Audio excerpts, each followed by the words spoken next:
Please,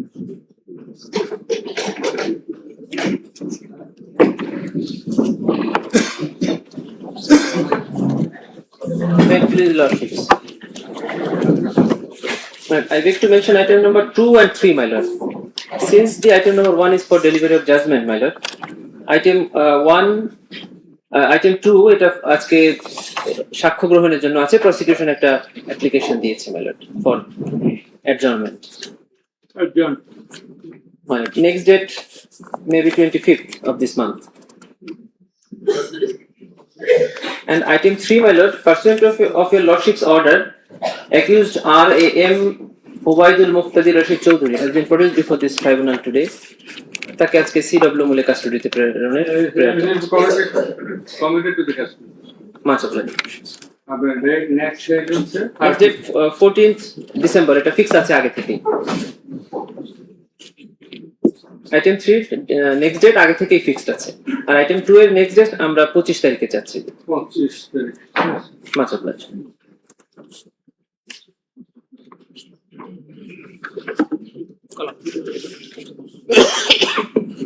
Item 1, for judgment.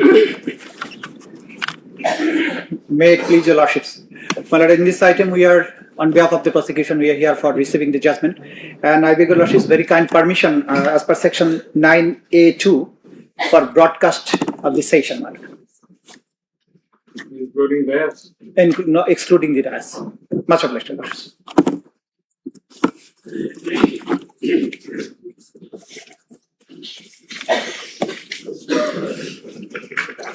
Much awaited judgment.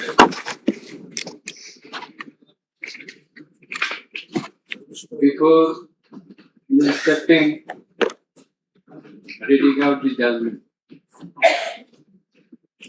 I want to extend thanks to the investigation team headed by co-coordinator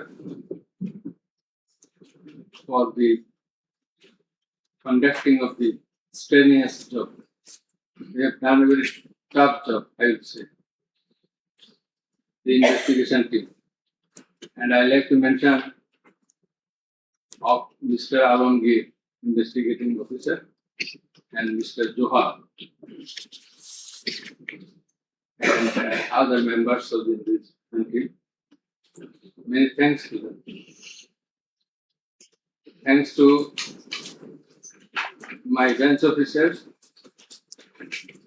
assistant bench officers, and those who operated our devices and machineries, including Mr. Meher. He has done a lot in the preparation of the judgment. I also like to extend thanks to my registry, to all the staff, and to the respected journalists who have been working very hard to collect the information of this tribunal during the last long period. And we are very much thankful, grateful to the members of the martyrs and those who have been injured, who have lost their eyes, their skulls, their nose, teeth, legs, hands, indicated. In spite of being indicated, they attended the court. They deposed in the court, and they assisted in the running of the trial of the case. We are thankful to our police personnel and all other security staff, BGB, SB, DB, Metropolitan Police, and all others. And many thanks to those who have come to depose in the court.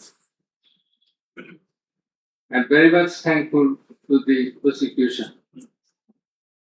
The learned prosecutor, Mr.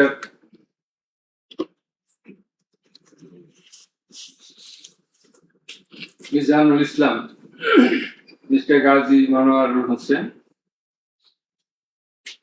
they played a substantial part in the trial. And I will mention the other names of the prosecutors who have also contributed to some extent from time to time during the proceeding of this case. And they are Mr. Sultan Mahmood, Mr. Shahidul Islam Sardar, Mr. Farooq Ahmed, Mr. Abdullah Al-Numan, Mr. Abdul Sattar, Mr. Mamun Rashid, MD, Hassanul Banna, Hassan Mayul Karim, Mr. Saikul Mahdi, Mr. Tariq Abdullah, Mr. Saimum Reza, Mr. Tasbirul Islam, Mr. Tanvir Hussain Joha. Our thanks to all our staff, whose names I could not mention by this time. Our heartfelt thanks to the learned Attorney General, who have attended the trial at the inception and at the conclusion. Over and above, our thanks from the core of our heart to Mr. Tajul Islam, the learned Chief Prosecutor, for playing the part of excellence. We are thankful to all others. Thank you all. Now let us say something about. Defense care too. I am sorry. I am very much sorry. Our sincere thanks to the learned defense lawyers, particularly the learned state defense lawyer, Mr. Amir Hussain. Many people will say many things, but he has done a lot. And he, in our view, in our estimation, to the best of his possibility, he played the exact role he was supposed to, and that we expected. Thanks to him again. And if anyone is left, I'm sorry that we do not by this time recollect. Our thanks to the learned Attorney General again for his kind presence. We are sorry for being late because many things are connected in the preparation of the judgment. This is a very big matter.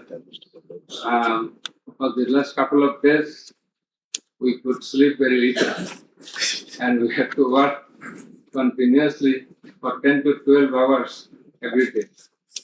So, anyway, this is our job, but all of you are waiting. You have participated in many ways. Thanks to you all. Now let us discuss something about the judgment. I want to give an idea of the judgment. The judgment comprises 453 pages.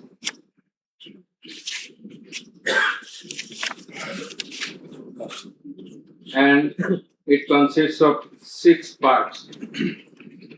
The first part includes the index, description of the prosecutors, learned prosecutors and the learned defense counsel, introduction of the accused, origin and object of the tribunal, jurisdiction of the tribunal, Article 7 of the Rome Statute, which is the basis of trial of our tribunal. The elements of the crime against humanity. We are trying the offense. We are holding trial of the crime against humanity. So, elements of crime against humanity, these are enunciated by the Rome Statute. and being followed and exercised by the International Criminal Court and other international tribunals. We are also following the Rome Statute as well as our law, and particularly the elements as enshrined therein. And the elements of superior command responsibility. In such cases, superior command responsibility is bulkily involved, and that's why we have to have regard to this aspect as well. And we have stated the standard of the tribunal. That is, we compare the standard of this tribunal with the standard of the other international tribunals as well as the International Criminal Court.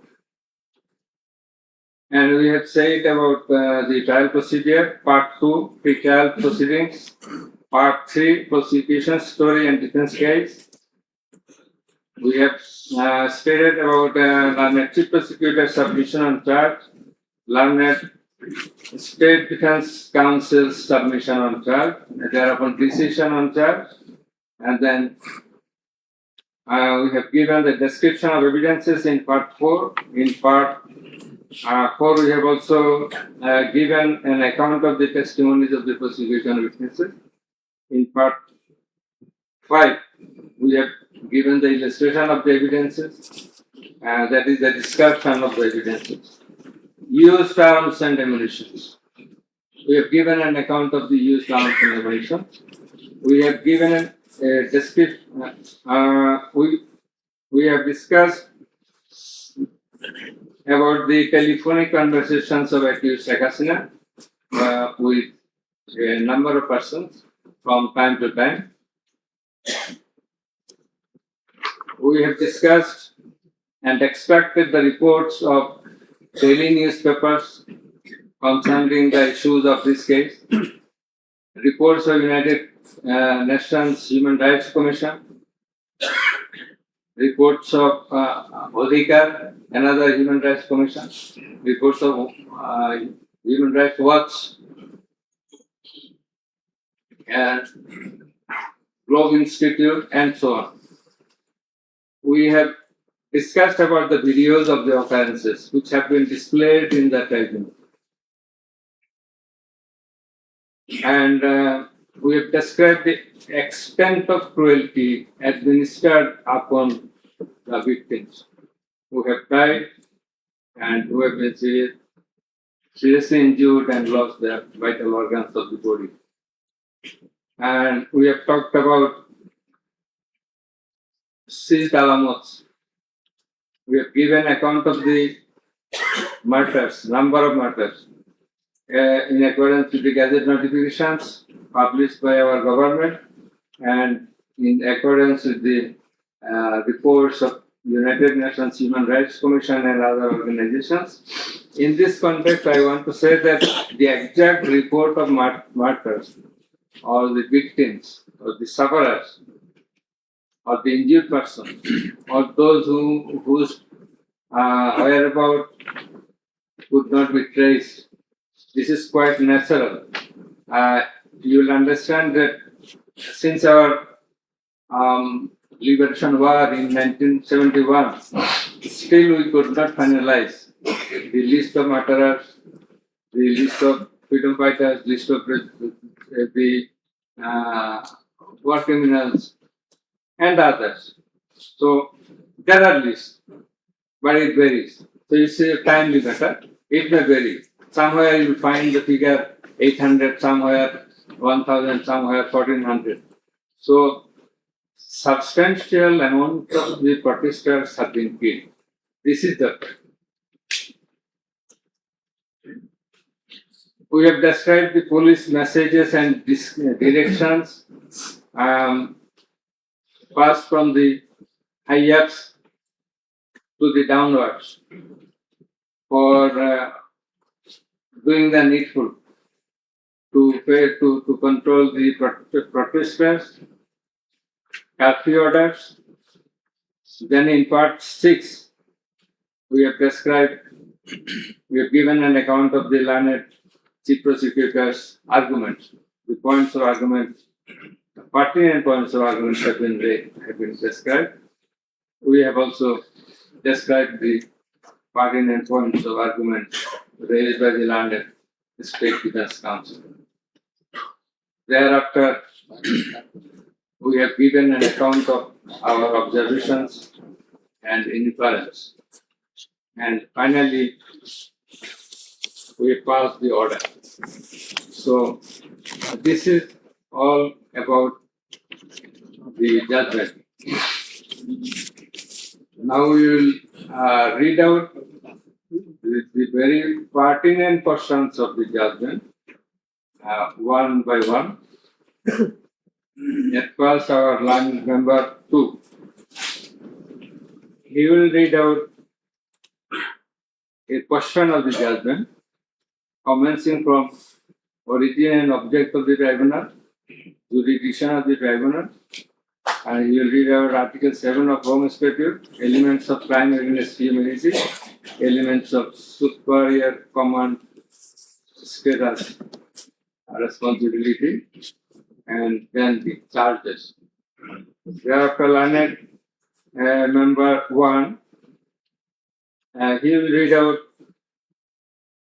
some questions from the discussion of the evidences, the report of the United Nations Human Rights Commission, and then the extent of cruelty administered upon the victims, and thereafter the points of arguments submitted by the learned prosecutor and the learned State Defense Council.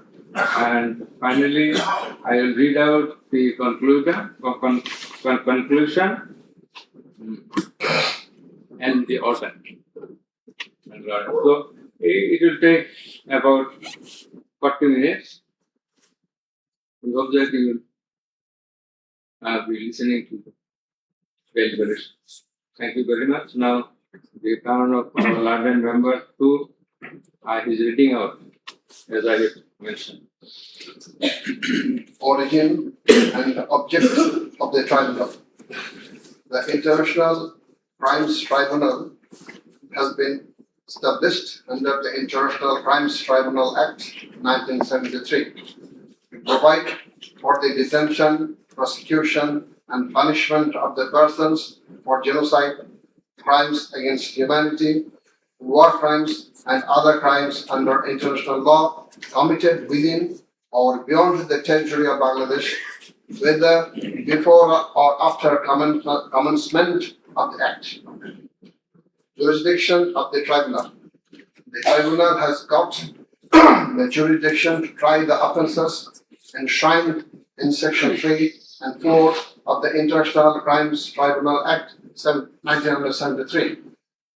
Section 3 provides, the Tribunal shall have the power to try and punish any individual or group or individuals, organization, or any member of any disciplined force, auxiliary force, or intelligence agency who, irrespective of his nationality, commits or has committed within or beyond the territory of Bangladesh, whether before or after the commencement of this Act, any of the crimes mentioned in its subsection 2. According to subsection 2 of section 3, the following acts or any of them is crime within the jurisdiction of a tribunal for which there shall be individual responsibility. The Constitution of Bangladesh has given upper hand in Article 47, Subarticle 3 thereof to the application of the provisions of International Crimes Tribunals Act 1973 in the following manner. Notwithstanding anything contained in this Constitution, no law nor any provision thereof providing for detention, prosecution, or punishment of any persons who is a member of any armed or defense or auxiliary forces or any individual group of individuals or organization, or who is a prisoner of war for genocide, crimes against humanity, or war crimes and other crimes and crimes under international law shall be deemed void or unlawful, or ever to have become void or unlawful on the ground that such law or provisions of any such law is inconsistent with or repugnant to any of the provisions of the constitutions. Crime against humanity, namely murder, extermination, enslavement, deportation, imprisonment, abduction, confinement, torture, rape, sexual exploitation, enforced disappearance, human trafficking, sexual slavery, enforced prostitution, forced pregnancy, enforced sterilization or other inhuman acts when committed as part of a widespread or systematic attack direct against any civilian population with knowledge of the attack, or persecutions on political, racial, ethnic, or religious grounds, whether or not in violation of the domestic law of the country were perpetrated. Section 4 provides as follows. Any individual or groups of individuals or any member of any disciplined force, auxiliary force, or intelligence agency who commits a crime within the jurisdiction of the tribunal shall be responsible and liable for punishment. Any commander, superior officer, or leader who orders, permits, acquiesces, incites, or participates in the commission of any of the crimes specified in Section 3, or is connected with any plans or activities involving the commission of such crimes, or who fails or omits to discharge his duty to maintain a discipline or to control or supervise the actions of the persons under his command or his subordinates, whereby such persons or subordinates or any of them commit any such crimes, or who fails to take necessary measure to prevent the commission of such crimes.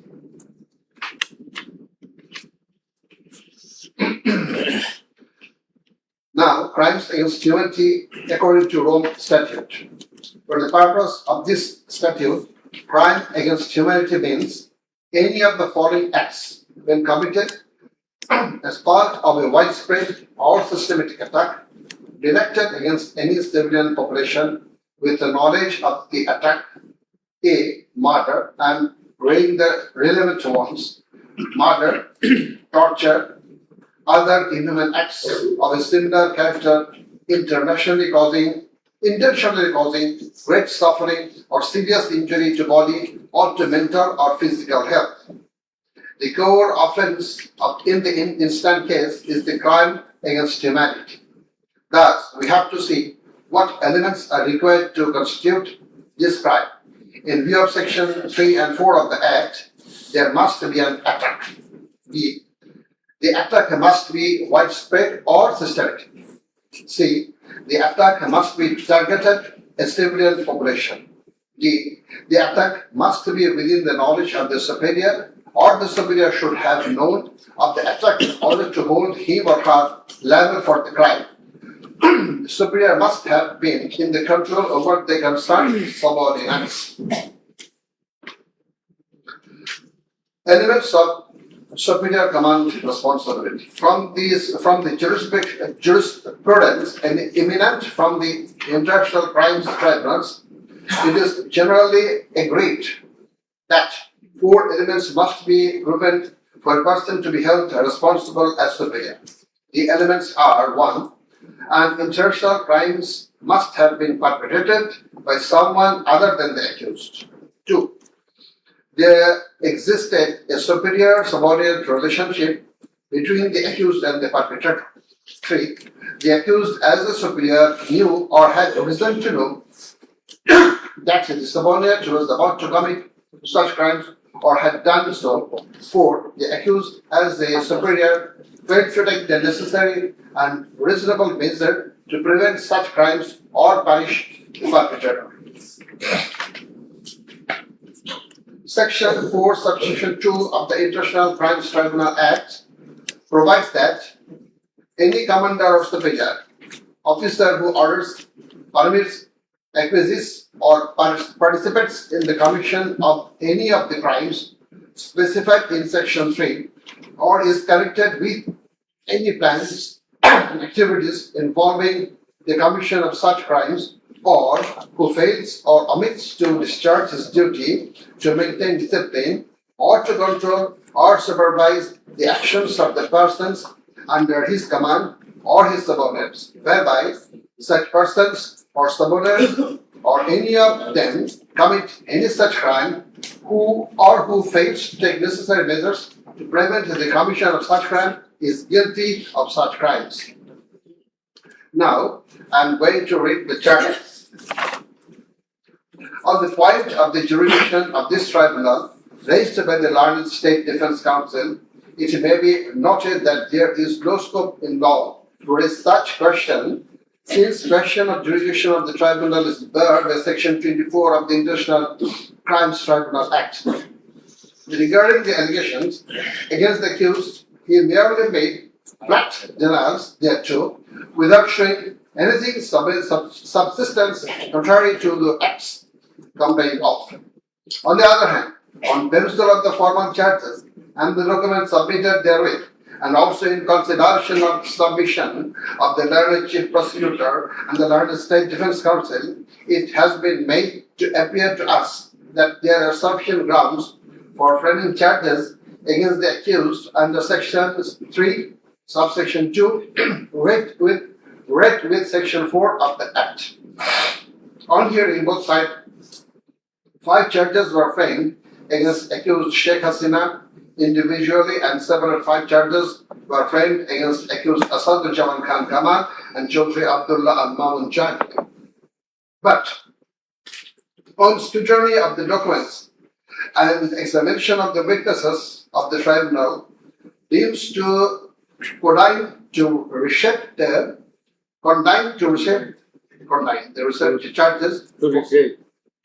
the charges for ends of justice, and accordingly the same charges framed earlier have been modified in the following manner. Charge number 1.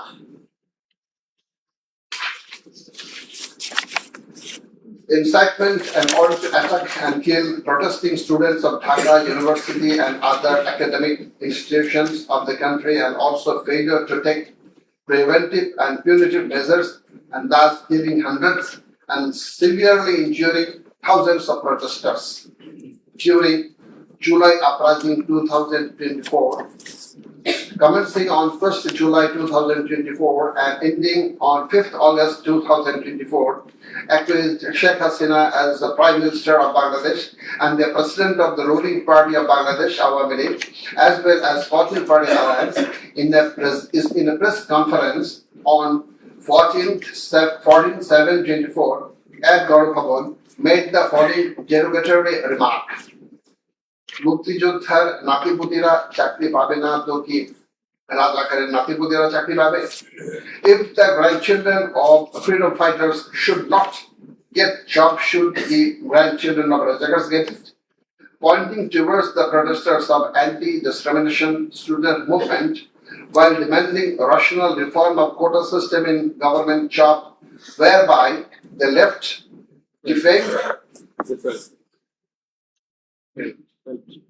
and aggrieved, since rioters are considered as collaborators of occupied Pakistan Army during Liberation War of 71. And thereafter, the term has been being used to stigmatize an individual or group of individuals as enemy of the state of the people. Moreover, in a telephonic conversation with ASM Masood Kamal, the then Vice Chancellor of Dhaka University, Sheikh Hasina, mentioned that she ordered to hang the protesters as the rajakars have been hanged before. Furthermore, being incited and inspired by the said remark, Cabinet Minister and Awami League Secretary Obadul Qadir, separately charged, made another provocative, aggressive remark on 15th July of 2024 at 12 noon, saying, Andolon Domone Chhatraligi Joteshto. Chhatraligi is enough to bring the movement under control. And as such, the students, female and male, came down to the streets chanting slogans against herself and her party of government. Meanwhile, her subordinates, including the cabinet members, police, and other law enforcing agencies, activists of the four-party Awami League and its affiliated and allied organization go to incited and inspired of the aforesaid remarks of you and Obaidul Qadir, and thus they launched a widespread and systematic attack within your full knowledge upon the peaceful statement protesters in Dhaka University, causing 297 students injured and many others in different educational institutions throughout the country, including Rangpur Begum Rokeya University, where Abu Said was brutally shot dead by police. By your incitement and order to kill the protesting students who have been injured and killed as the first sight, and also by failure to take preventive and punitive measure against the perpetrators, the accused Sheikh Hasina committed the crimes against humanity under Section 3, subsection 2, under Section 4, subsection 1, clause B, and Section 4, clause 3, subsection 3, read with Section 28 of the International Crimes Tribunal Act 1973. Charge number 2. Order to use lethal weapon, drones, and helicopters to kill the protesters and execution of the order. During the July uprising 2024, accused Sheikh Hasina held a conversation over telephone with Dr. A.S.M. Maksud Kamal, the then Vice Chancellor of Dhaka University, from Gaurav Bhavan on 14th July 2024 at about 11 p.m., wherein she mentioned that she already ordered to kill the protesters like the Rajakars who have been hanged before. Again, on July 18th, Sheikh Hasina conversed over telephone with Sheikh Fazlur Taposh, the mayor of Dhaka South City Corporation, mentioning that she had already given direction to the law enforcement agencies to use helicopter and lethal weapons to kill and eliminate the peaceful unarmed civilian protesters, and also ordered them to use drones to locate the protesters. She also told him that she passed orders to arrest and torture the protesters across the country. As a result of above statement, directions, the Home Minister Asaduzzaman Khan Kamal and the Inspector General of Police Chaudhry Abdullah Mahmood successively implemented the directions through their journeyings, that is, law enforcing agencies, by deploying drones and helicopters in the sky, killing about 1,400 protesters, including women and children, indiscriminately and gravely injuring about 25,000 of them throughout the country by using lethal weapons everywhere from 16th July 2024 and helicopters somewhere from 18th July 2024 up to 5th August 2024, and thereby Sheikh Hasina, Asaduzzaman Khan Kamal and Chaudhry Abdullah Mamun committed crimes against humanity as a joint criminal enterprise punishable under Section 3, subsection 2, clause A, G, H, Section 4, clause B, C, Section 4, subsection 3, read with Section 28 of the International Crimes Tribunal Act. Charge number 3. Killing 6 protesters at Chankharpur with lethal weapons. The protesters convened a program titled March to Dhaka to be held on 5th August and made a call to the people of all walks throughout the country to march to Dhaka on the scheduled day. People of all spheres began to assemble in Dhaka from every part of the country on August 5th. By incitement, order and inaction of Sheikh Hasina, by abetment and inaction of Home Minister Asaduzzaman Khan Kamal and Inspector General of Police Chaudhry Abdullah and Mamun, the successive underlings got incited and inspired to kill the protesting students and common people, and thereupon under order, supervision and inaction of accused Asaduzzaman Khan Kamal, Chaudhry Abdullah Mamun, and then Dhaka Metropolitan Commissioner GMP Habibur Rahman, Joint Commissioner of Police Sudip Kumar Chakraborty, Additional Deputy Commissioner Shah Alam Muhammad Akhtarul Islam, Assistant Commissioner Muhammad Imrul, and Inspector Muhammad Ashad Hussain, who have been separately prosecuted, successively ordered to commit atrocities to the protesters assembled at Chankarpur of Dhaka and supervise same, and during such atrocities, 6 unarmed protesters, namely Shahian Khan Anas, Sheikh Mahdi Hassan Junaid alias Mustaqim, Muhammad Yaqub, Muhammad Rakib Hawladar, Muhammad Ismamul Haq, and Manik Mia alias Shahri were shot dead by Constable Shujan Hussain, Constable Imash Hussain, and Constable Nasirul Islam, who have been separately prosecuted at Chankarpur as part of widespread and systematic attack. The aforesaid killings took place pursuant to the order of Prime Minister Sheikh Hasina, within her full knowledge, and also under successive order, supervision, and within the knowledge of Home Minister Sadruজ্জামান Khan Kamal and Inspector General of Police Chaudhry Abdullah Mamun, and by such killings, they committed crimes against humanity as joint criminal enterprise by order, abatement, and inaction to prevent and punish the perpetrators under Section 3, Subsection 2, read with Section 4 of the International Crimes Tribunal Act 1973. Now the turn of number 1.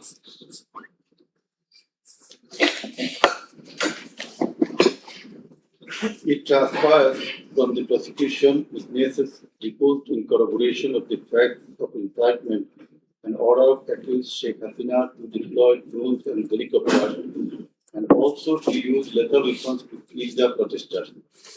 The daily newspapers of Bangladesh also published reports of such incitement and order of Sheikh Hasina. Moreover, the prosecution executed their pendrive CD containing telephonic conversation of Sheikh Hasina with Dhaka University Vice Chancellor K. Maksud Kamal, Dhaka South City Corporation Mayor Fazlul Tapor, and Hasanul Haq Inu.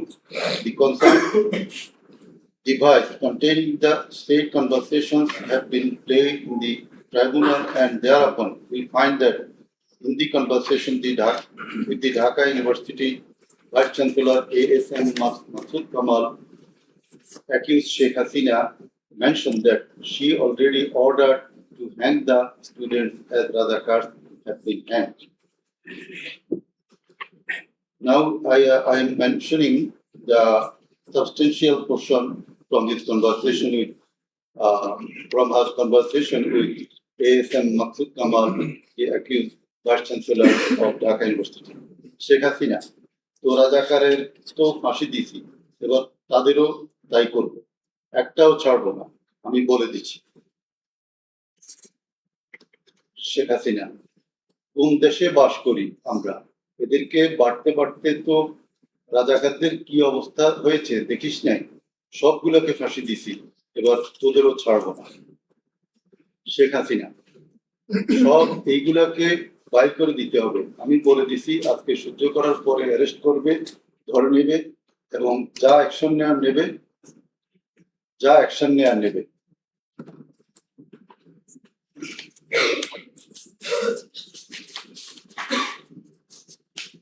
Then it also appears from the conversation with Dhaka South City Corporation Mayor Fazlul Tapor, accused Sheikh Hasina told him that she ordered to kill the protesting students by using helicopters and lethal weapons. The substantial portion of the conversation is Sheikh Hasina, দরকার নাই, ওটা দরকার নাই, আমি সেনা প্রধানের সাথে কথা বলেছি, ওরা রেডি থাকবে, ঠিক আছে। এখন তো আমরা অন্য করতেছি, ড্রোন দিয়ে ছবি নিচ্ছি আর হেলিকপ্টারে হচ্ছে মানে কয়েক জায়গায়, তারপর তাহলে ওই কিছু ছবি দেখে পাকড়াও করা যায় না তাদের রাতের মধ্যে। শেখ হাসিনা সবগুলিকে অ্যারেস্ট করতে বলেছি রাত্রে, তারপর পাকড়াও করলে ওদেরকে। শেখ হাসিনা, না ওটা বলা হয়ে গেছে, ওটা নিয়ে র্যাব, ডিজিএফআই, এনএসআই সবাইকে বলা হয়েছে, যে যেখান থেকে যে কয়টা পারবা ধরে ফেলো। তাপস জি, শেখ হাসিনা, ওটা বলা আছে। আর এখানে গ্যাদারিং দেখবে সেখানে, আর যেখানে গ্যাদারিং দেখবে সেখানে ওই উপর থেকে, এখন উপর থেকে করাচ্ছি, অলরেডি শুরু হয়েছে কয়েকটা জায়গায়। তারপর জি, শেখ হাসিনা, আমার নির্দেশনা দেওয়া আছে, ওপেন নির্দেশনা দিয়ে দিছি, এখন লেথাল উইপন ব্যবহার করবে, যেখানে পাবে সোজা গুলি করবে। তারপর জি জি, শেখ হাসিনা, না পড়াইয়া দিছে, মেশিন পত্র সব পড়ে গেছে, আমি বলছি দাদা পড়াতে, ও আমাদের সেতু ভবন পড়াইছে। তারপর জি, ওরা রাতে মনে হয় আরো ব্যাপক আক্রমণ করবে।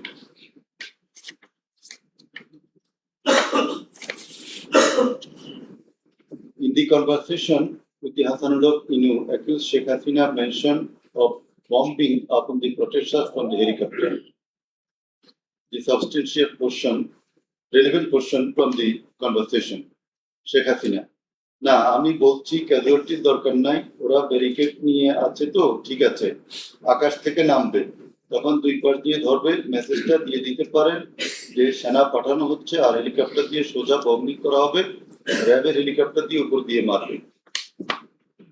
হলো কি আপনি এই জামাত শিবিরের মেরুদণ্ডতা আবার ভেঙে দেন ঢাকা শহরে। শেখ হাসিনা, একেবারে। শেখ হাসিনা, হ্যালো। হাসানুল হক, হ্যালো জি, আসসালামু আলাইকুম, আমি ইনু বলছিলাম। হ্যালো শেখ হাসিনা, হ্যাঁ বলেন। আচ্ছা, আমি এটা স্ক্রলে দিয়ে দিতে বলছি যে তোমরা ছাত্ররা সব ঘরে ফেরো, গার্ডিয়ানদেরকে বলছি এইখানে কিন্তু জঙ্গি হামলা হয়েছে। হাসানুল হক, হ্যাঁ এটা রাইট। শেখ হাসিনা, না এটা আমাকে বেশ কিছু আন্তর্জাতিক পাইছি, তারা এটাকে জঙ্গি হামলা হিসাবে কনসিডার বলতেছে। আসলে কি হ্যাঁ জঙ্গি হামলাই হয়েছে, এই কার্ডটা খেলবো আমরা এখন। শেখ হাসিনা, না কার্ড খেলা না, এটা আমি আগে করি নাই, কিন্তু আমাকে আন্তর্জাতিক সংস্থা থেকে মেসেজটা দিচ্ছে যে এটা জঙ্গি হামলা। আসলে কি জঙ্গি সন্ত্রাসের মোকাবিলা করছে এখন সরকার। শেখ হাসিনা, তারা আমাকে এটাই বলছে যে এটা জঙ্গি হামলা, দিয়ে দিব paper.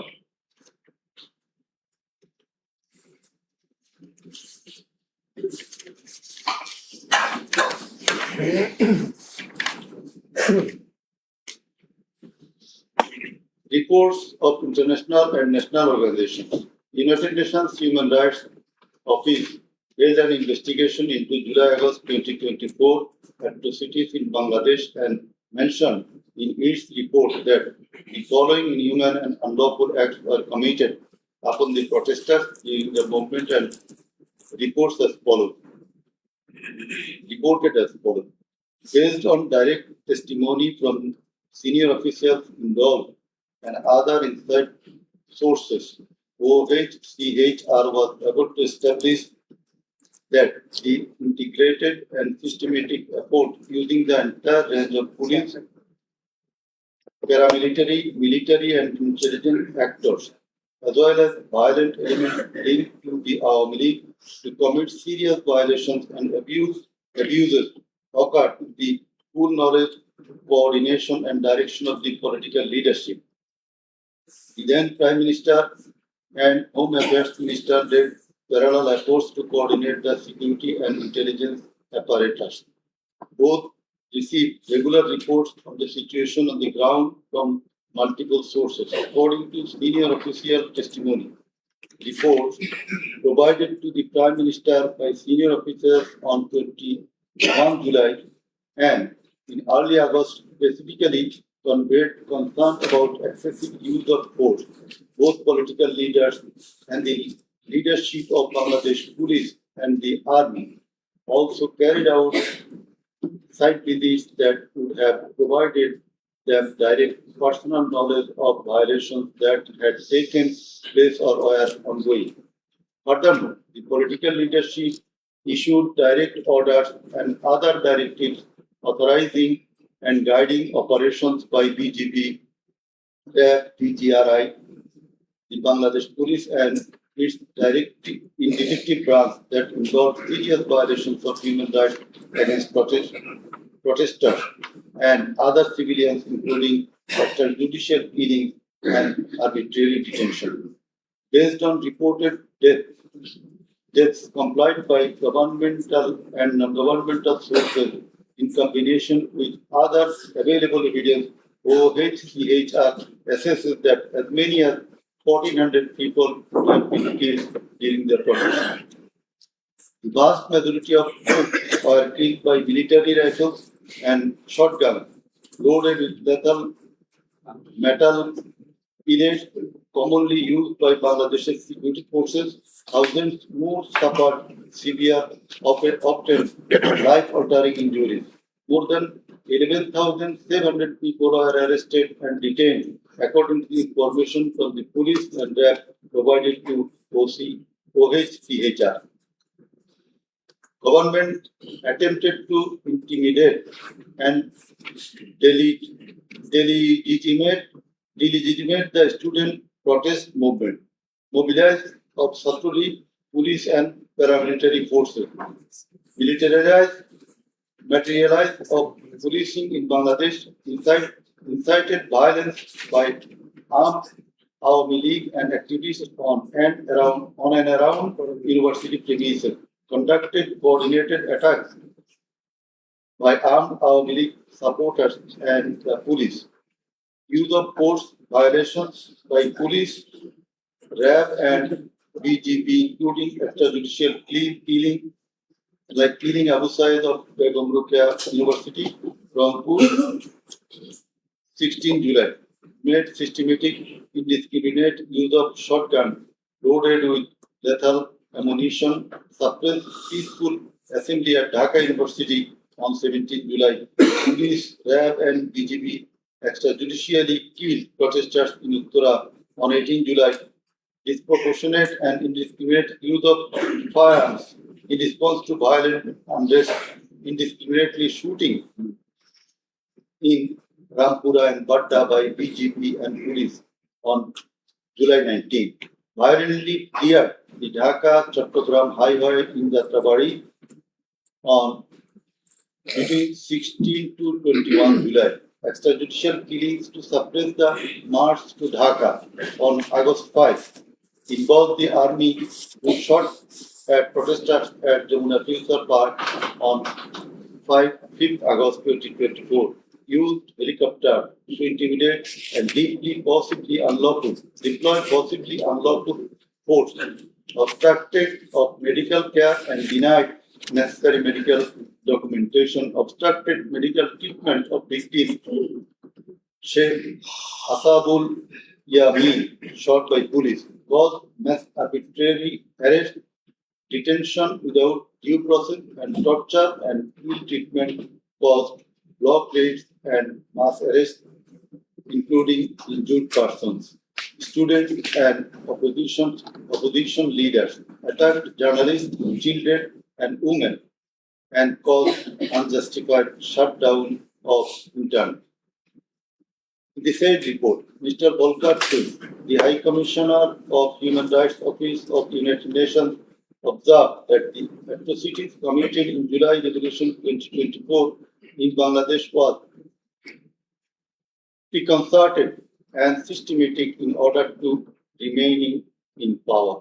There are cogent grounds to believe that hundreds of extrajudicial killings, arrest, detention, and torture were carried out by the political leaders and the highest law enforcing authorities within their knowledge and under their direction and supervision as strategy to support the government, whereby human rights have been seriously violated and thus international crimes have been committed. He also observed that the evidences collected do depict a picture of widespread state atrocities and targeted killings. He further remarked that such atrocities ought to be brought under accountability. There are many other similar reports by the Global Institute International Truth and Justice Project, Bloodshed in Bangladesh, World Report 2025 of Human Rights Watch. Then we are going to videos of the occurrences. It appears from the serial list contained in Volume 4, four captions, figure list, and documentary evidence that a good number of videos of the alleged occurrences have been seized by the investigating officer, which are described below. Number one, a video of 1 hour 23 minutes and 5 seconds showing a press conference dated 14 July 2024 of accused Sheikh Hasina after her return from China, in which she, in answer to a question of one journalist, angrily remarked, pointing towards the protesting students, মুক্তিযুদ্ধের বিরুদ্ধে আর মুক্তিযোদ্ধার বিরুদ্ধে এত খুব কেন? মুক্তিযোদ্ধাদের নাতিপুতিরা চাকরি পাবে না তো কি রাজাকারের নাতিপুতিরা পাবে? Number two, a video of 35 seconds dated 15 July 2024 showing protest of the agitated students of Dhaka University at midnight against the remark of Sheikh Hasina made in the press conference dated 14 July 2024, pointing towards the protesting students. Number three, a video showing the remark Rajakarder Jawab Debe Chhatrলীগ. Number four, a video of 1 minute 5 seconds which shows attack upon the students of Kota Bombay by Bangladesh Chhatrলীগ leaders and activists on 15 July 2024 at night. A video which shows that Prime Minister Sheikh Hasina while visiting damaged metro rail station on 26 July 2024 defended her previous comment in the press conference dated 14 July 2024. Number six, a video showing Prime Minister Sheikh Hasina in the course of her deliberation in a function of Jubo Mahila League held in July 2024 commented that the Kota movement was illogical and also commented Jamaat Shibir Manusher Jatna. Number seven, a video showing some adverse remark of Sheikh Hasina against the female students of Rokia Hall of Dhaka University meeting at her office on 15 July 2024. A video showing how Sheikh Hasina asked Delhi to attack Dhaka. A video shows the scenario of how protesting student Mukto was shot dead in the July movement. This video was broadcast by YouTube channel named Narrative Bangladesh on 19 April 2025. A video which shows the scene of shooting a young person named Ridor by police in the July movement. This video was broadcast by YouTube channel named International Truth and Justice Project on 15 January 2025. A video named Jatrabari Evidence of a Massacre Bangla showing the scenarios of killing and torturing some participants of the movement. This video was broadcast by International Truth and Justice Project YouTube channel on 14 January 2025. A video showing the scene of carrying bullets striking young man named Nafi at Farm Gate of Dhaka. This video was broadcasted in Jamuna TV YouTube channel on 14 August 2024. A video showing how movement participant Upam Chandra Burma was injured with gunshot in his face. It appears that the whole face, including mouth, nose, and eyes of Upam Chandra Burma have been completely disfigured. This victim deposed in the tribunal as PW number 1.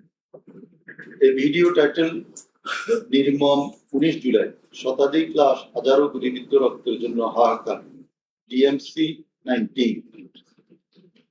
A video titled Grab Helicopter Attack Kota Andolan 2024 showing operation upon the protesters from Grab helicopters at different parts of Dhaka in July 2024.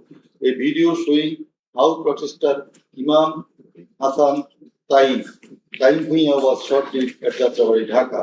4 videos in a pen drive showing the passing of order by Deputy Commissioner Habibur Rahman to the subordinate, asking them to to shoot the protesters below waist. A number of videos showing shooting upon the protesting people from helicopter.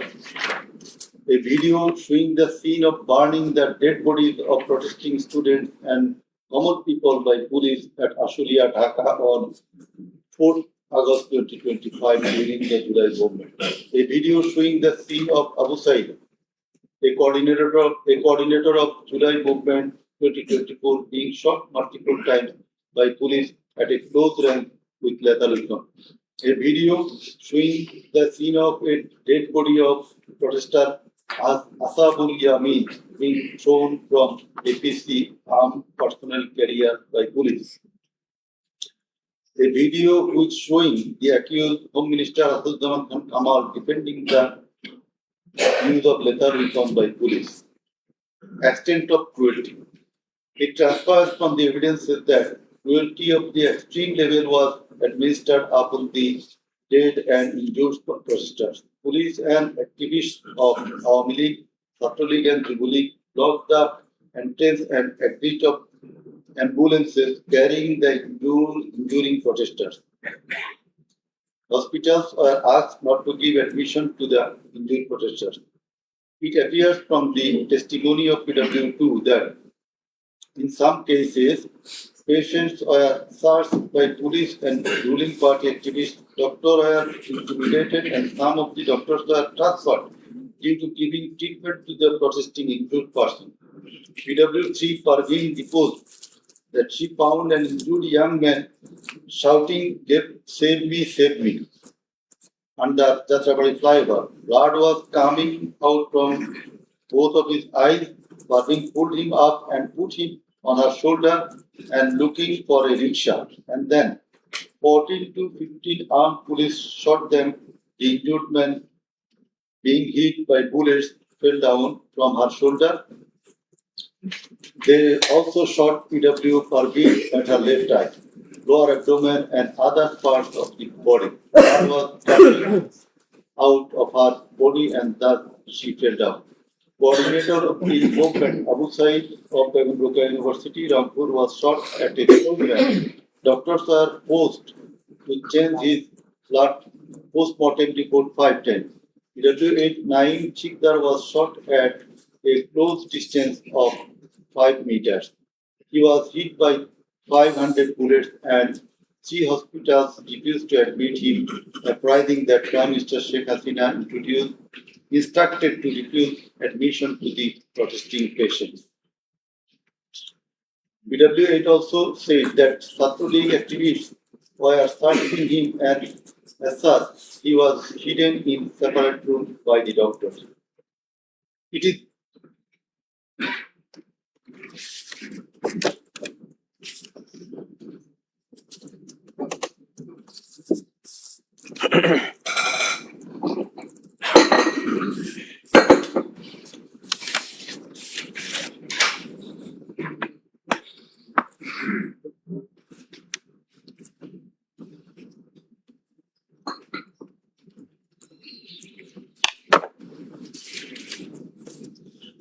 It is revealed from the evidence of PW9 Shahina Begum that police burned the dead body of her son along with some other dead bodies in Ashulia of Dhaka.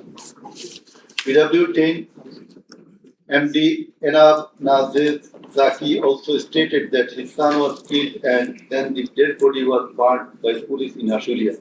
We find from the testimony of PW10, Asabul was shot dead and set ablaze. It appears from the testimony of PW13, Dr. Muhammad Mahfuz Rahman, that most patients admitted to the hospital had no scars. The detective branch members had forbidden the doctors not to be serious in the treatment of the protesting patients, and also that they had been instructed from the higher authorities not to release the protester patients admitted there. The patients were mostly aged 30 to 30 years. The DB also asked the doctors not to admit any more patients injured in the movement.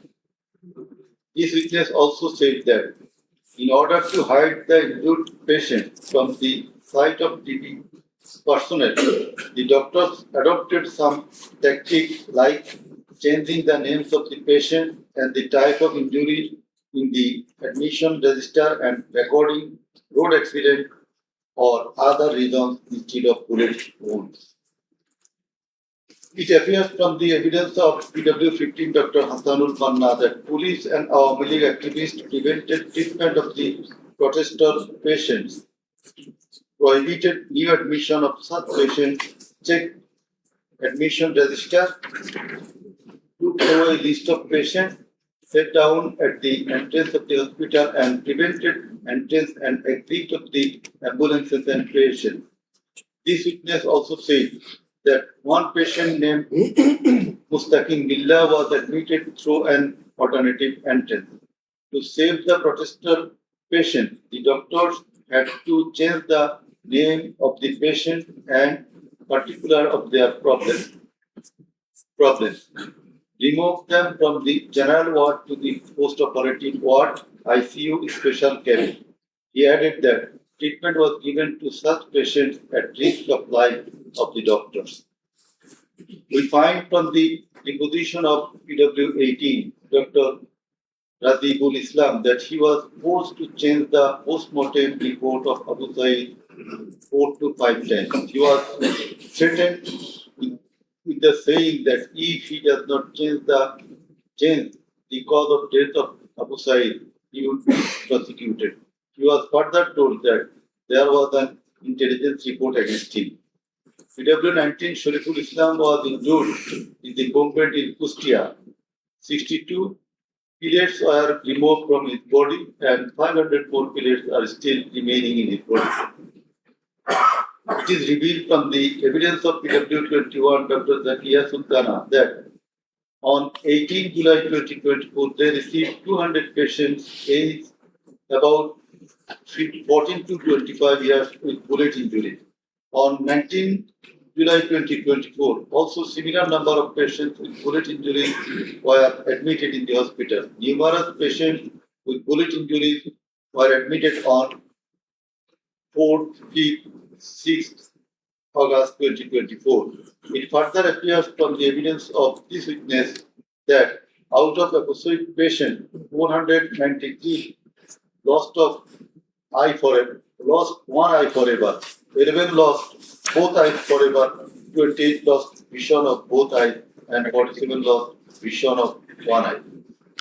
It appears from the evidence of PW22, Mr. Ibrahim that while his son Maruf Hussain, after being shot by police, was being taken to the hospital, a policeman poked the wounded area of his son with the rifle butt. PW23 Amina Akhtar deposed that while Home Minister Asadjaman Kamal and IGP Chaudhry Abdullah Mamun were passing across Dasrabari, one police officer was showing them a video of their attack on protesters and said, "Guli kori ekta, more ekta, ahuto hoy ekta, ektai jay, bakita jay." It transpires from the testimony of PW27, Dr. Mashuk Ahmed, that Sattolik activists stopped ambulance carrying protesting wounded near Shahidullah Hall of Dhaka University. They also checked the patient identity, asked the doctors not to treat the wounded protesters and also not to be so serious in their treatment. He further said 5 doctors were transferred elsewhere due to rendering treatment to protesters with bullet injuries. This witness also stated that the direction of the gunshot wounds of the patients treated on 19, 20, 21 July and 4-5 August in Dhaka Medical College Hospital was from the top to the bottom. It meant that the gunshot was done from above, which obviously implied helicopter. It appears from the evidence of PW47 Nahid Islam reports that bullets were fired from helicopter and that many false cases were filed against the protesters and also that the activists of our league. Jubilees and Chhatraleague prevented the treatment and burial of protesters. Furthermore, some of the protesters were forcibly disappeared and many dead bodies of the protesters were concealed. He himself and some other student leaders were abducted. PW 48, Ali Ahsan Junaid stated that on 15 July 2024, Chhatraleague activists brutally attacked and injured the Dhaka University students, hindered going to the hospital and tortured them in the hospital. He further said that the protesters were fired from the helicopter. We find from the evidence of PW 54, MD Alamgir, investigating officer, that the protester named Ashabul Yamin was thrown down from the APC by the police.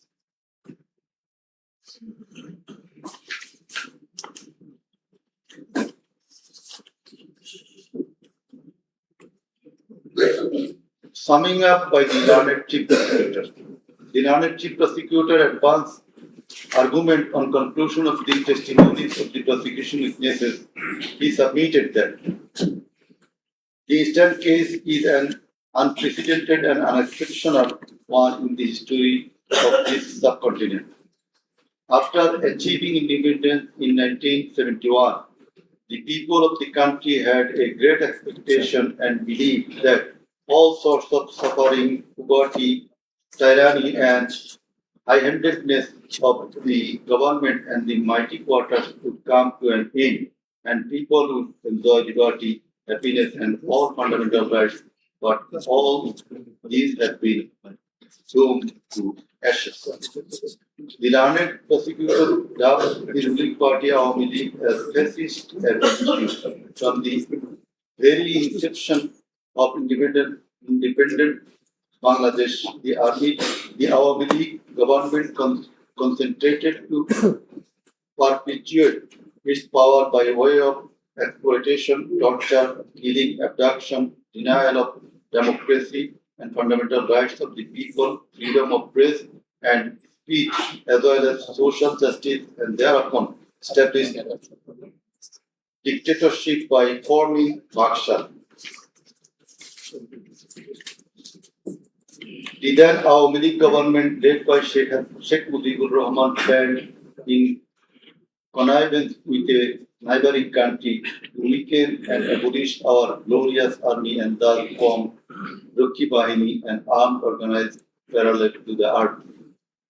In the like way, after coming to the power in 2008, Sheikh Hasina's government committed the same acts like torture, abduction, killing, false prosecution, imprisoning, confinement, enforced disappearances, and also dominated judiciary, restricted the freedom of press and freedom of speech.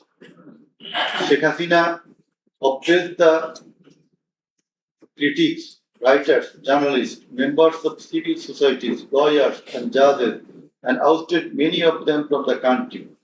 The then Chief Justice Sheikh S.K. Sinha, eminent writer and journalist, as well as historian Mahmudur Rahman, politician and journalist Pinaki Bhattacharya, Shafiq Rahman, Ilyas Hussain, Kanak Sarwar, Mushfiqul Fadl Ansari, Oliullah Numan, Shahid Alam, Jawad Nirjor, Tasneem Khalil, Zulkarnain Shaher, Barrister Abdul Razzaq were driven out of the country for speaking the truth and criticizing the government's misrule, oppression, and loophole. In 2008, with Sheikh Hasina's conspiracy as that of her father, 57 senior army officers, wife, and deputation in Bangladesh Border Guard, that is BGB, were killed in an official congregation of Bilkhana BGP headquarters by the Awami League leaders and loyal army officers. Thereafter, no action was taken against those killers. In 2013, the law enforcement and the ruling party activists killed hundreds of innocent young and underage madrasa students in a congregation arranged by Islamic organization Hefazatul Islam at Shapra Chattor, Dhaka, without any cogent reason, and thereafter no action was taken against the killers. For perpetuating her power, accused Sheikh Hasina politicized judiciary, army, law enforcement agencies, bureaucracies, and all other departments and made them subservient of herself and her government. With the ulterior motive of remaining in power for long, Sheikh Hasina obtaining a verdict from the court given by her lawyer judges headed by Chief Justice A.B.M. Khairul Haq, now in jail, abolished the most popular and well-settled electoral system under caretaker government held an expert election in 2014, ignoring the participation and demands of the opposition parties, and in that election, 153 candidates of the ruling party were elected without any vote. Again, a partial election was held in 2018, in which ballot boxes were filled up in the night preceding the day of election, without carrying the demands of the opposition parties for holding election by a caretaker government for the sake of security, fairness, and transparency. Accused Sheikh Hasina held another partial ex-party election known as dummy election in January 2024, without allowing the political parties to participate. In 2024, the students launched a movement claiming reformation of the quota system in government jobs. They particularly demanded reduction of quota to 5% from 56%. Instead of fulfilling the demand of the students or speaking with them on the issue, Sheikh Hasina, in a press conference on 14 July 2024, made a derogatory comment pointing toward the students of quota movement, saying, "Muktijuddhar nati putira chakri pabe na to ki rajakarer nati putira chakri pabe." Whereupon, the student of Dhaka University got extremely agitated and assembled at Raju Bhaskarya in front of TSC of Dhaka University, where they protested against Sheikh Hasina's humiliating comment and demanded her apology. Meanwhile, our League Secretary and Cabinet Minister Obaidul Qadir and Satlulik Juboli leaders stated in their party meeting that Satlulik was enough to control the protesting students, and thus the agitation spread out in all other educational institutes throughout the country. The armed activists of Satlulik and Jubulik attacked all on a sudden after the protesting students with deadly weapons at the midnight, causing 297 of them injured and hospitalized. Moreover, the same terrorists hindered the injured students from going to the hospital, and furthermore, they also attacked the injured students in the hospital. From 16 July 2024, the Satlulik and Jubilee terrorists, along with the law enforcement, seized and injured many students at various parts of the country. On 16 July 2024, as part of the widespread and systematic attack, student Abu Said of Rangpur Begum Rukia University was repeatedly shot at a close range by police, causing his death and also injured many protesting students. Accused Sheikh Hasina ordered the law enforcers and the activists of our League, Satlulik and Jubilee to use drone, helicopter, lethal weapons to kill the protesters, and accordingly, from 18 July to 1st August 2024, they killed hundreds of protesters and injured thousands throughout the country by using drone, helicopter, and various types of lethal weapons. As part of the widespread and systematic attack in pursuance of the incitement and order of accused Sheikh Hasina and direct participation, abatement, order, and supervision of accused Asaduzzaman Khan Kamal and Inspector General of Police Chaudhry Abdullah Mamun, 6 protesters were brutally killed and many were seriously injured with lethal weapons by police at Sankarpur on 5th August 2024. Similarly, the law enforcers and activists of Awami League, Sattu League, and Jubu League killed 6 persons at Ashuria with lethal weapons on 5th August 2024. One of the 6 was unidentified. After being shot dead, police inhumanly burned the dead bodies. Before being burned the dead body, unidentified protester was alive.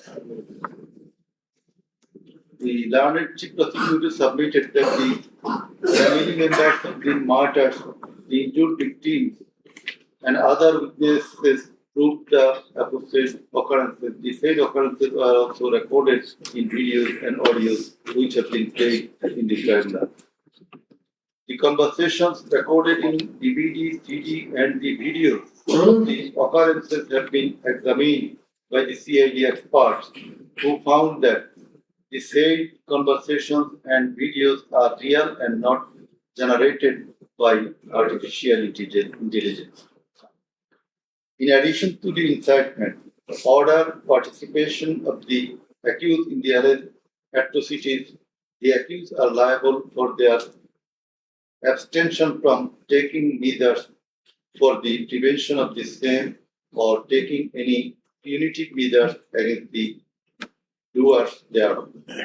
Being the Prime Minister, accused Sheikh Hasina was the Supreme Commander of the law enforcing agencies, inclusive of the Home Minister and the Inspector General of Police, and as such, the crimes against humanity in question could not take place without the involvement, express, or deceit of them. The learned chief prosecutor added that the movement of the students continued for 36 days, during which, as stated herein before, hundreds of protesting students and common people were killed and thousands were seriously injured, most of whom became permanently handicapped and blind. But accused Prime Minister Sheikh Hasina and the other accused and none of the government authorities or the leaders of the ruling party Awami League expressed concern or remorse for such atrocities so far.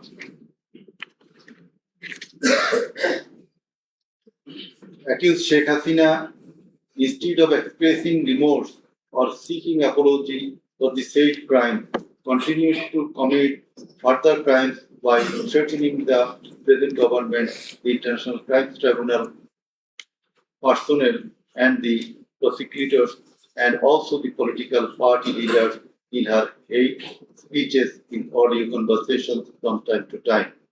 This tribunal, by an order on the application of the prosecution, prohibited Sheikh Hasina to be restrained from making hate speeches anymore, but she continued to do so. Sheikh Hasina committed contempt of this tribunal by threatening the concerned officials of the government as well as the tribunal personnel, inclusive of the prosecutors, to kill 226 persons and burn the houses of the rival party leaders and activists in an audio conversation with one of her party activists, for which the tribunal drew a contempt proceeding against her. In the said proceeding, the tribunal convicted Sheikh Hasina and sentenced her to 6 months imprisonment. The accused committed crimes against humanity jointly by their incitement, order, abatement, participation, and inaction, which come within the purview of joint criminal enterprise and superior command responsibility. The authorities in question were widespread and systematic and were atrocity. The atrocities in question were widespread and systematic, and it was directed against the civilian population.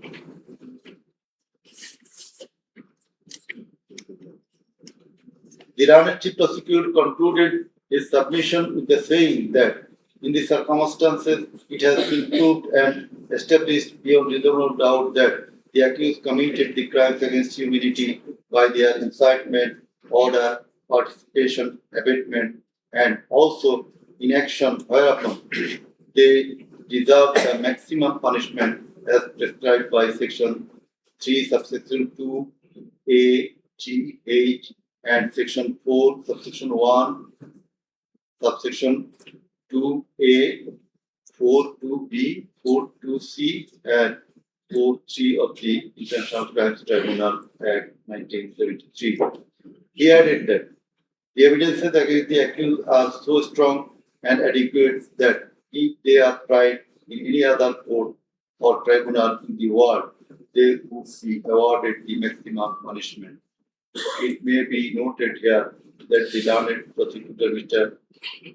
Sheikh Mahdi, assisted the chief prosecutor by referring a number of decisions of different international tribunals.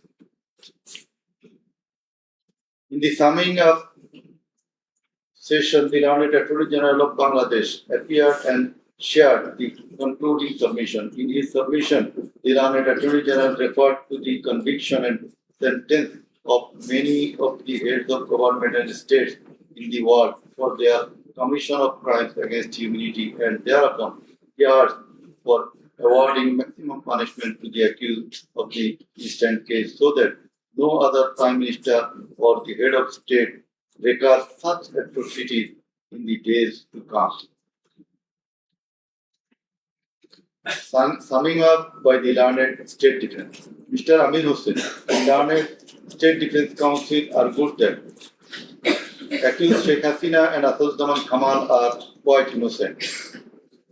The accused did not incite or order or participate or abet the commission of the crimes against humanity in question. The trial itself against the accused under the International Crimes Tribunal Act 1973 is unlawful since the act was passed for the purpose of trial of the persons who committed genocide in 1971.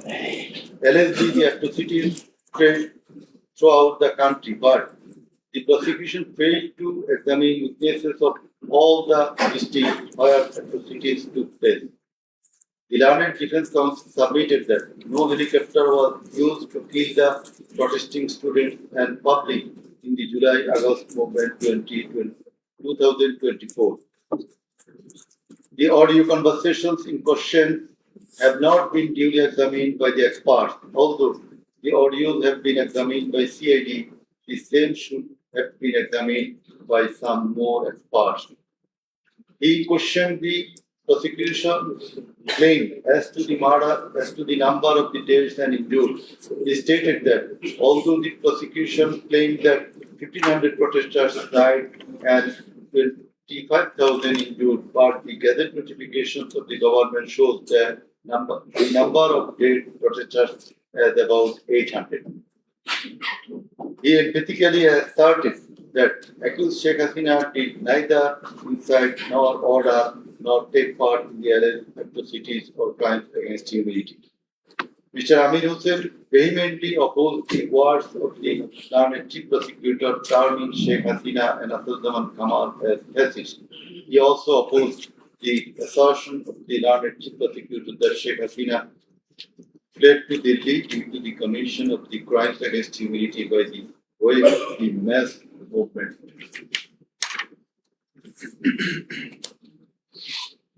Rather, she was compelled to depart the country against her will. The Learned State Defense Council argued that the attack in question was neither widespread nor systematic nor directed against the civilian population. The Learned State Defense Council further submitted that the accused Sheikh Hasina and Assaduzzahman Kamal cannot be held liable for joint criminal enterprise or superior command responsibilities. He finally submitted that accused Sheikh Hasina and Zaman Khan Kamal are quite innocent, and as such, they deserve to be acquitted of the charge. Now, the Honorable Chairman of the Tribunal, Mr. Justice Muhammad Chaudhary, will read out the final portion of the judgment. Thank you.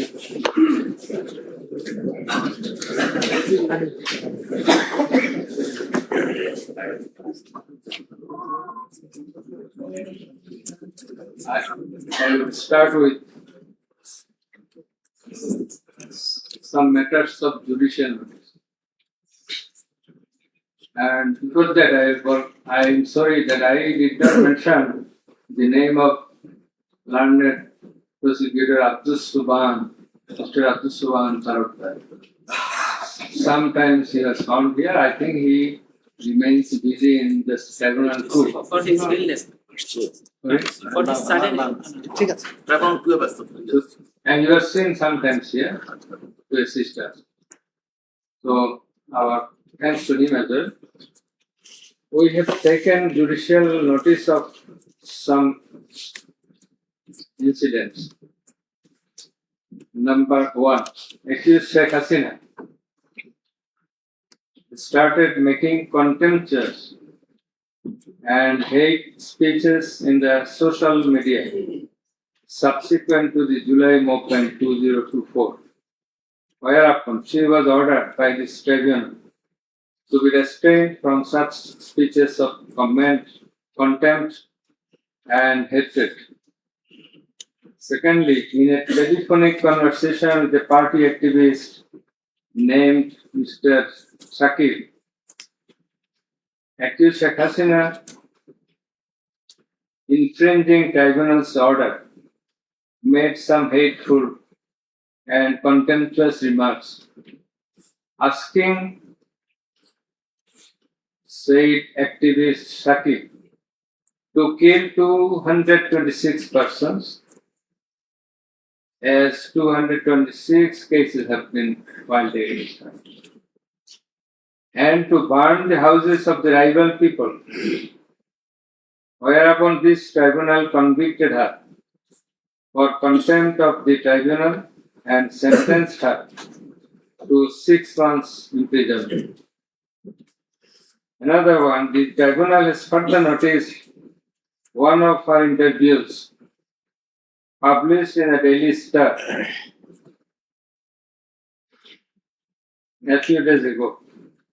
The date has not been noted here, in which she impliedly admitted that atrocities had certainly taken place in July movement 2024, but she denied that she ordered to commit such atrocities.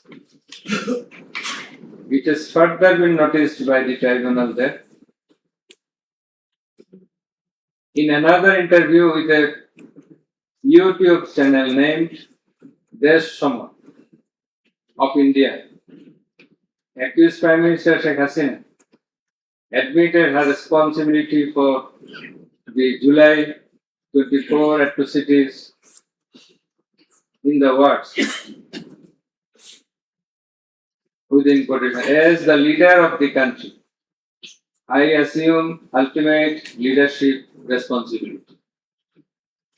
Furthermore, we have noticed that Sheikh Hasina made an interview with Daily Anandabazar of India on 7 November 25, wherein she admitted her superior command responsibility. So you may find the newspapers. Now I will start with our observations and inference.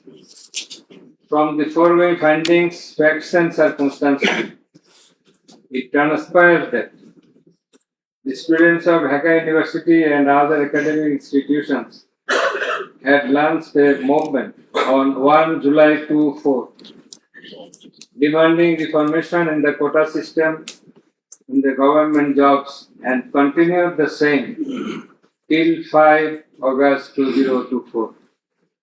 The government did not pay heed to the demands of the students.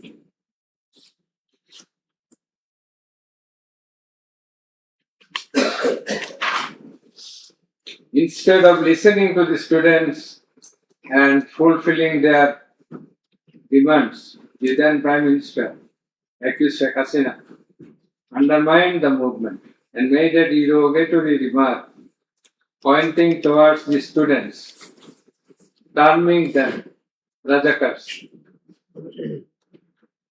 The term is an objurgation. In Bangla, this is a gali. In her words, মুক্তিযোদ্ধা নাতিপুতিরা চাকরি পাবে না তো রাজাকারের নাতিপুতিরা পাবে.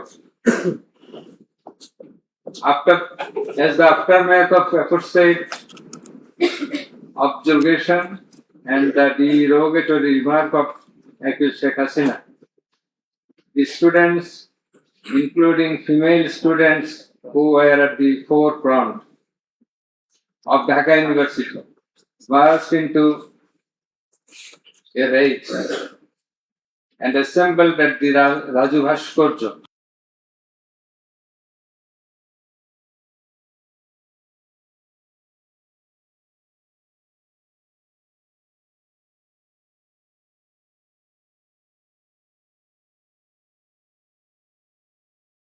Apology.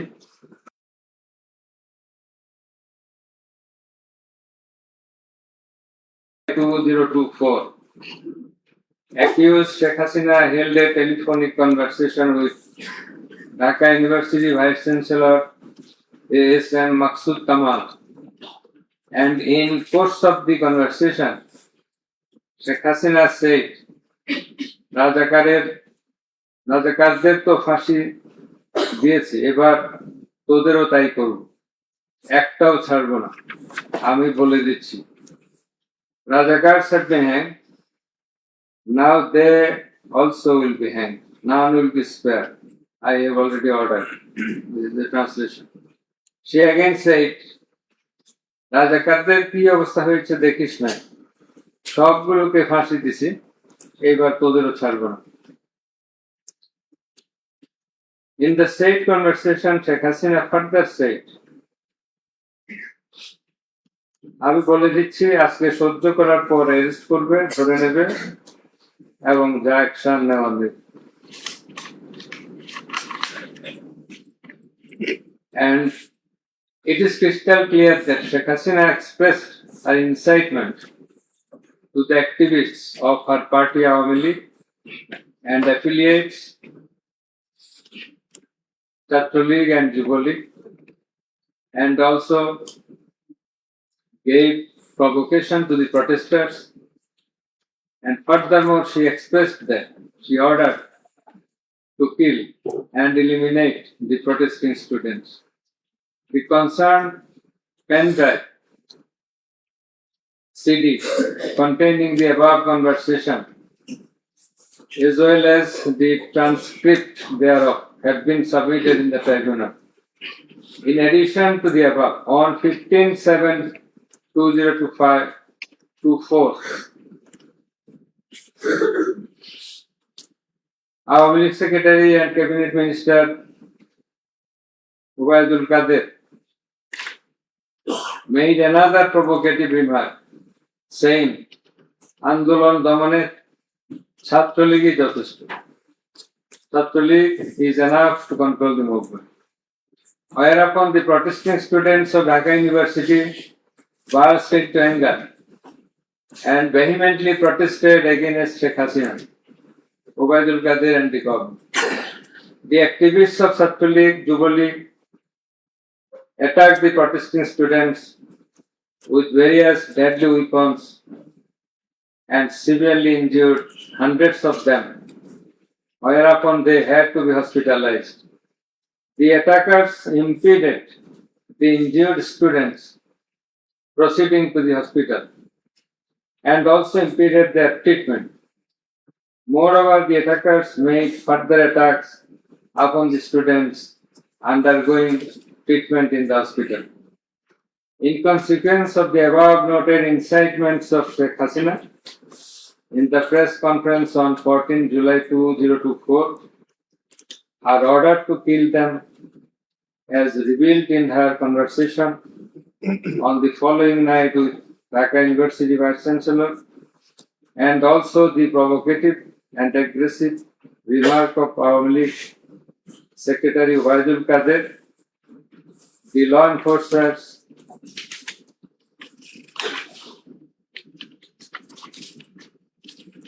and activists of Chhatro League and Yuva League attacked the protesting students at Dhaka University throughout the country, inclusive of Rangpur Begum Rokeya University.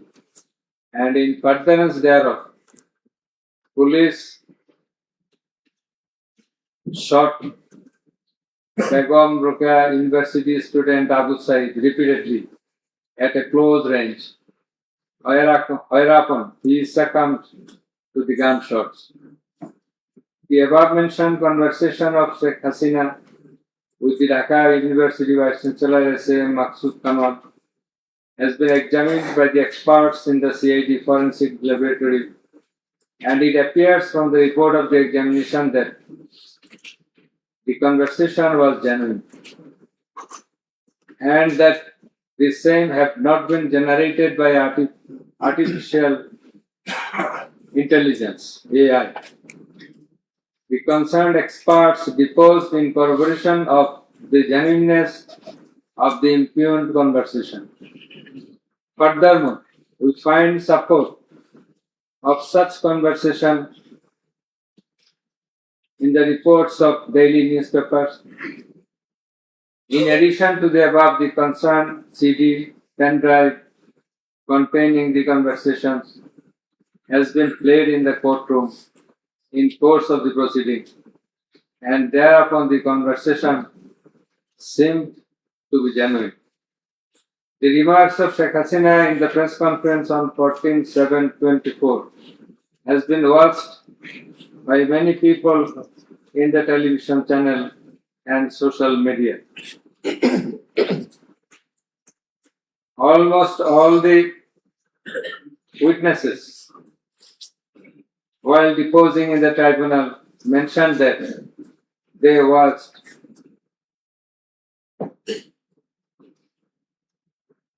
the videos in the media. Moreover, the national daily newspapers published the said remarks on 15/7/24. The remark of Waidul Kader was published in the news certification. Over and above said inciting remark and killing and order of killing by Sheikh Hasina and the provocative remark of Waidul Kader have not been denied by them.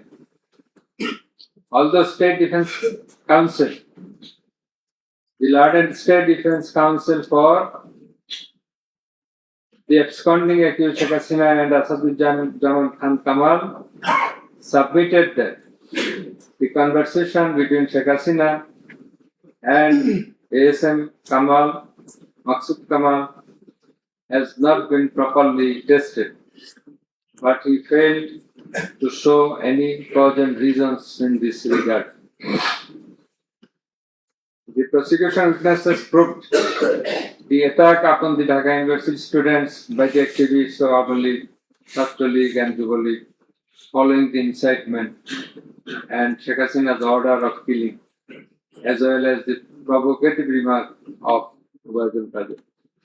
Sheikh Hasina ordered the law enforcing agencies to use drone for locating the congregating protesters and thus to use helicopter and lethal weapons to kill them. Such order has been disclosed by Sheikh Hasina in her telephonic conversation on 18/7/2024 with Dhaka South City Corporation Mayor Fazle Noor Tapor. as it has been read before. And also with Hassanul Haq Ino. The concerned pendrive CD containing the aforesaid conversations have been submitted in the tribunal. The said conversations have been examined in the forensic laboratory of CID, and the concerned experts found that the conversations were genuine and not generated by artificial intelligence, AI. Moreover, the pendrive CD containing the conversations in question have been played in the courtroom, and we have heard the conversations, and thereupon it appeared to us that the conversations are real, not fake and fabricated. Accused Prime Minister Sheikh Hasina, accused Home Minister Asaduzzaman Khan Kamal, accused Inspector General of Police Chaudhry Abdullah Al Mamun acted jointly in connivance and collaboration with each other to commit the atrocities in order to kill the protesters throughout the country. It has been disclosed by Chaudhry Abdullah Al Mamun in his testimony that a core committee consisting of Home Secretary Jahangir, Additional Home Secretary Political Mr. Tipu Sultan, Additional Secretary Reza Mustafa, SP's Chief Monirul Islam, DB Chief Harun Rashid, RAB DG Barrister Harun Rashid, DMP Commissioner Habibur Rahman, DG of DGB Major General AKM Major General Ashrafuzzaman Siddiqui, DG of Ansar Major General AKM Aminul Haq, NTMC Chief Major General Ziaullah Hassan, DGFI Chief and NSI Chief used to hold meeting every night after 19 July 2024 at the residence of Home Minister Asaduzzaman Khan Kamal. Accused Chaudhry Abdullah Al Mamun said that instruction to the core committee used to come from the Prime Minister. He also said that at one stage of the movement, it was decided to use drone to locate the gathering of the protesters and to use helicopter and lethal weapons to control the movement. In a meeting of the core committee, Sheikh Hasina passed a direction to use lethal weapon. Additional DIG Joardar, who was present there, communicated the message to the police officers throughout the country to use lethal weapons accordingly. Furthermore, Chaudhry Abdullah Al Mamun said that in pursuance of the remark of Obaidul Qadir and Nanak that Chhatra League and Yuva League are enough to bring the movement under control.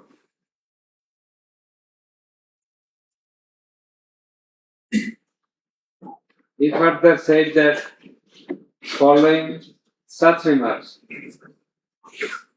activists of Chhatra League and Yuva League attacked the students of Dhaka University. He also said that a lot of protesting students and public were killed by using drone, helicopter and lethal weapons throughout the country. Accused Chaudhry Abdullah Al Mamun further asserted in his testimony that he, along with Home Minister Asaduzzaman Khan Kamal, Home Secretary and DMP Commissioner, went to Narayanganj on 29/7/24 to observe the situation of the movement, and on the way they stayed for a while in front of Jatrabari police station, and then DC Iqbal of Wari Zone showed a video to the Home Minister on his mobile and said, "We shoot one, that one dies, that one gets injured, but the others do not move. Therefore, it is perspicuous from the above that all the three accused led the operations against the protesting students and public jointly as a matter of joint criminal enterprise.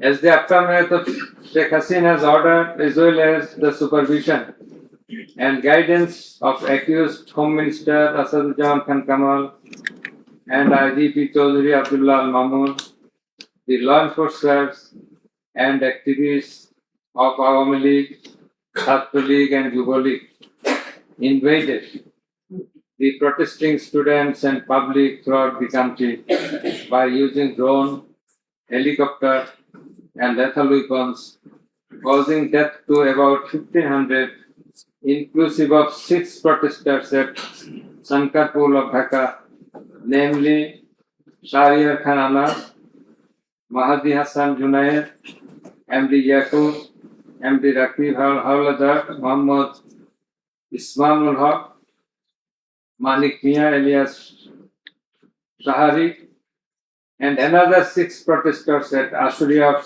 Sabah, namely Sajjad Hussain, Sodor, As-Sabur,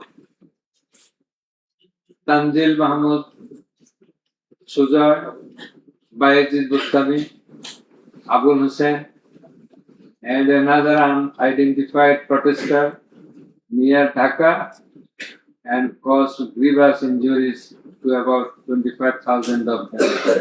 In Ashulia, the aforesaid 5 dead bodies and another body of an unidentified injured protester were burned with petrol by police. The law enforcers and the activists of Awami League and those of its affiliated organizations named Chhatra League and Yuva League killed and injured the protesting students and members of the public with lethal weapons like SMG, LMG, China rifle, shotgun, 9mm pistol, 7.62 pistol, both on the ground as well as from the helicopters from above the ground. The atrocities were committed by incitement, order, abatement, and failure to take preventive and punitive measures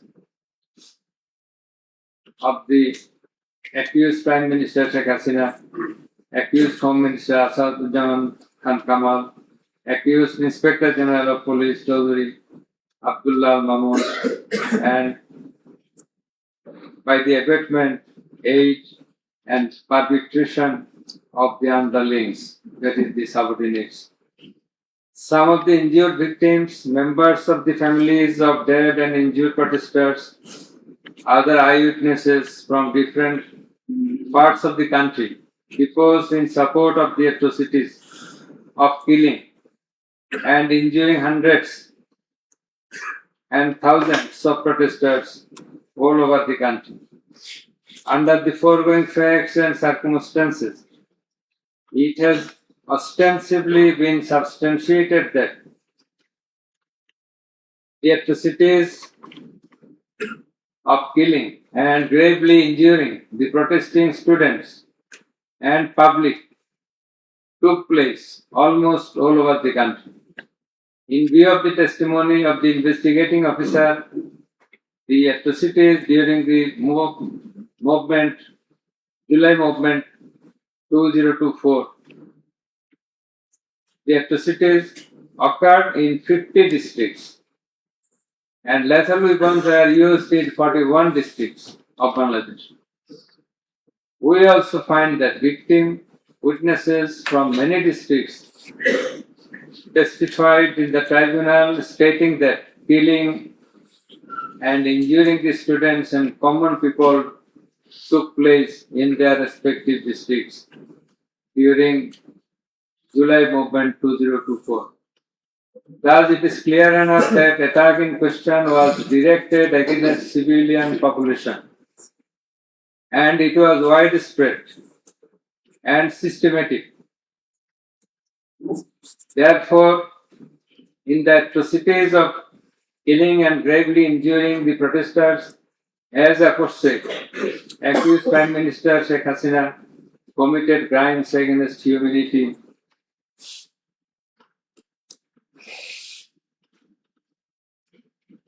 by her incitement, order, and also failure to take preventive and punitive measures under Charge 1. Accused Sheikh Hasina committed one count of crimes against humanity by her order to use drones, helicopter, and lethal weapons under Charge number 2. Count 1. Accused Prime Minister Sheikh Hasina committed crimes against humanity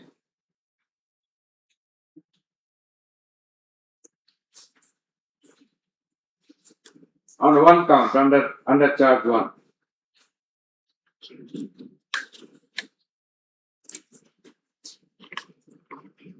Accused Asadujaman Khan Kamal and Chaudhry Abdullah Al Mamun committed crimes against humanity by their abatement in the use of drones, helicopter, and lethal weapons under Charge number 2.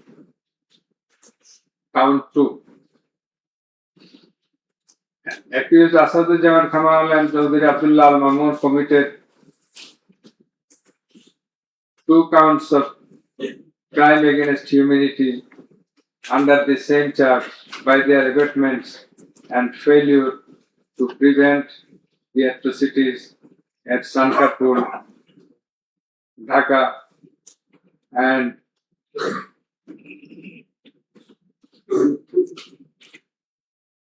also committed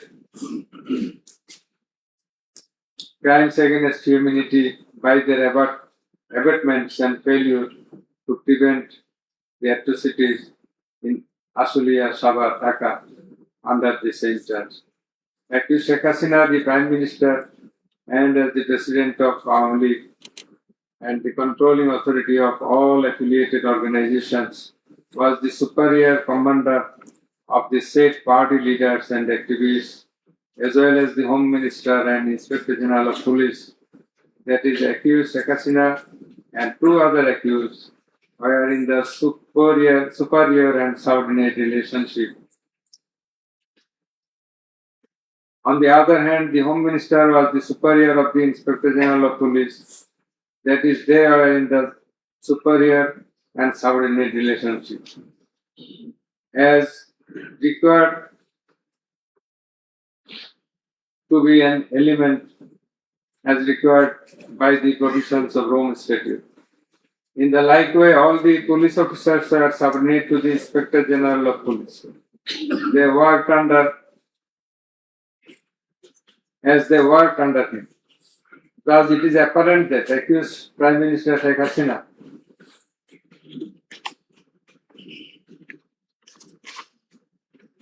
had superior control status over accused Asadujaman Khan Kamal and accused Chaudhry Abdullah Al Mamun, whereupon it was her responsibility to take measures to prevent the atrocities in question, which continued for about a month.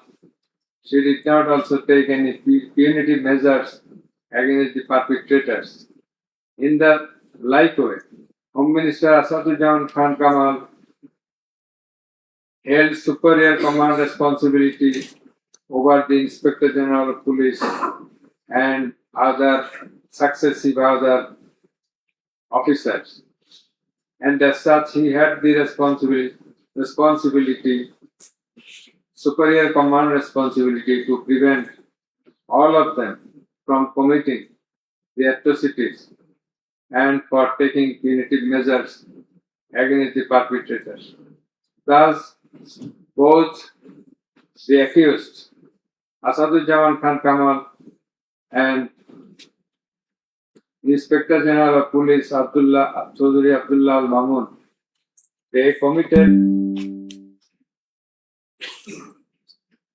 crimes against humanity by their abatement, that is facilitation, and their failure to prevent the atrocities committed by their underlings.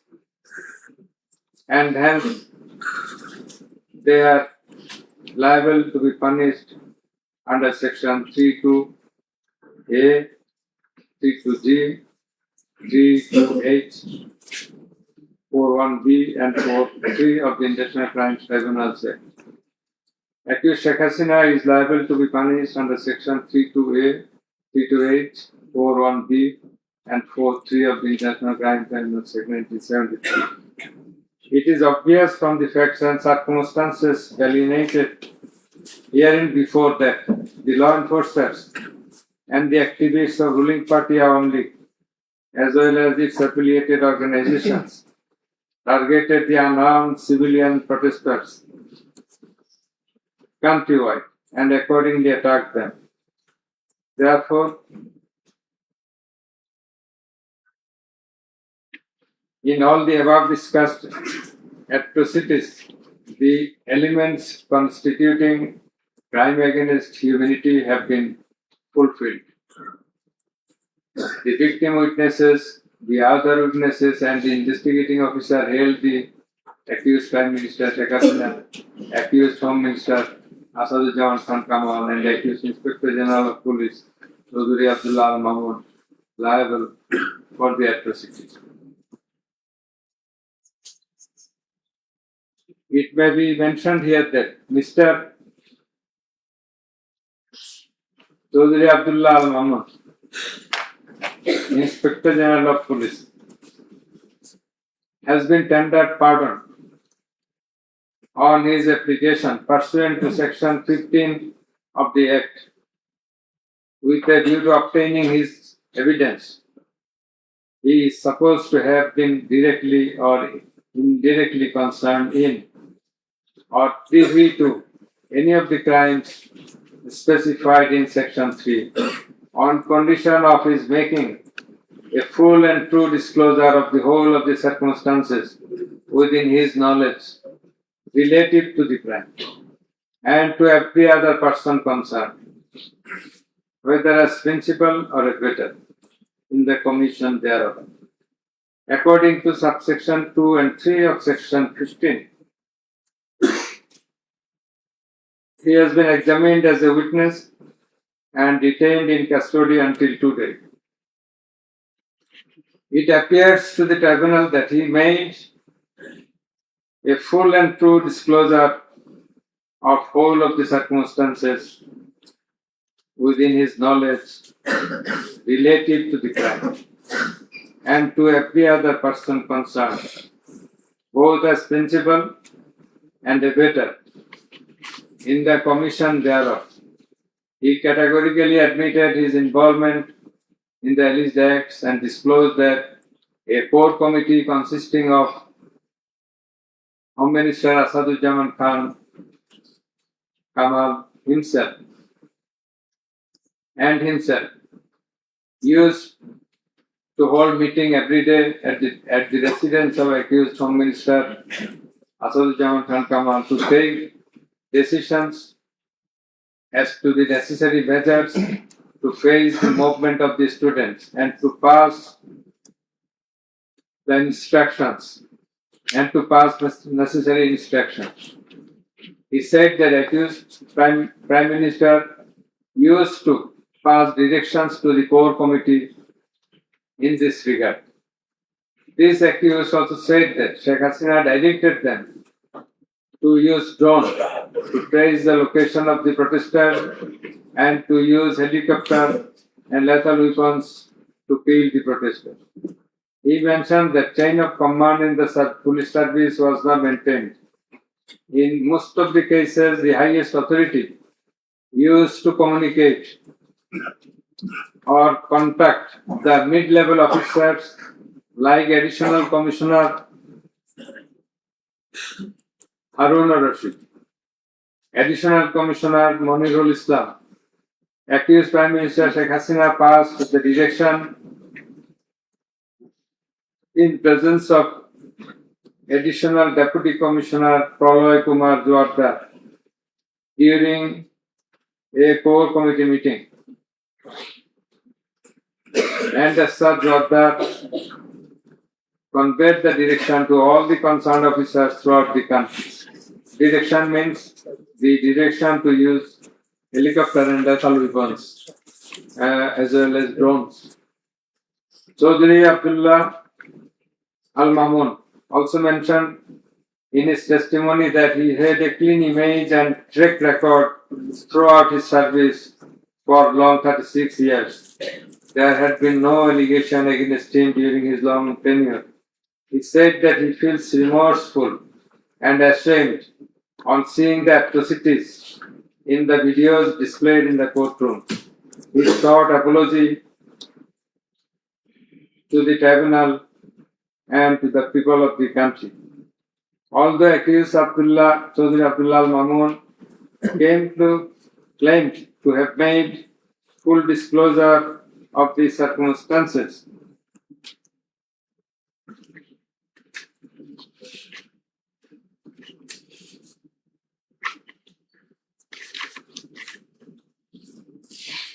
and we do also believe that he made a full and true disclosure. But the offences he committed and admitted is punishable with the capital sentence. And as such, in consideration of his disclosure and the gravity of the offences, we do incline to convict him and award him a lenient sentence, which will be declared later on. By the aforesaid acts and omissions, the accused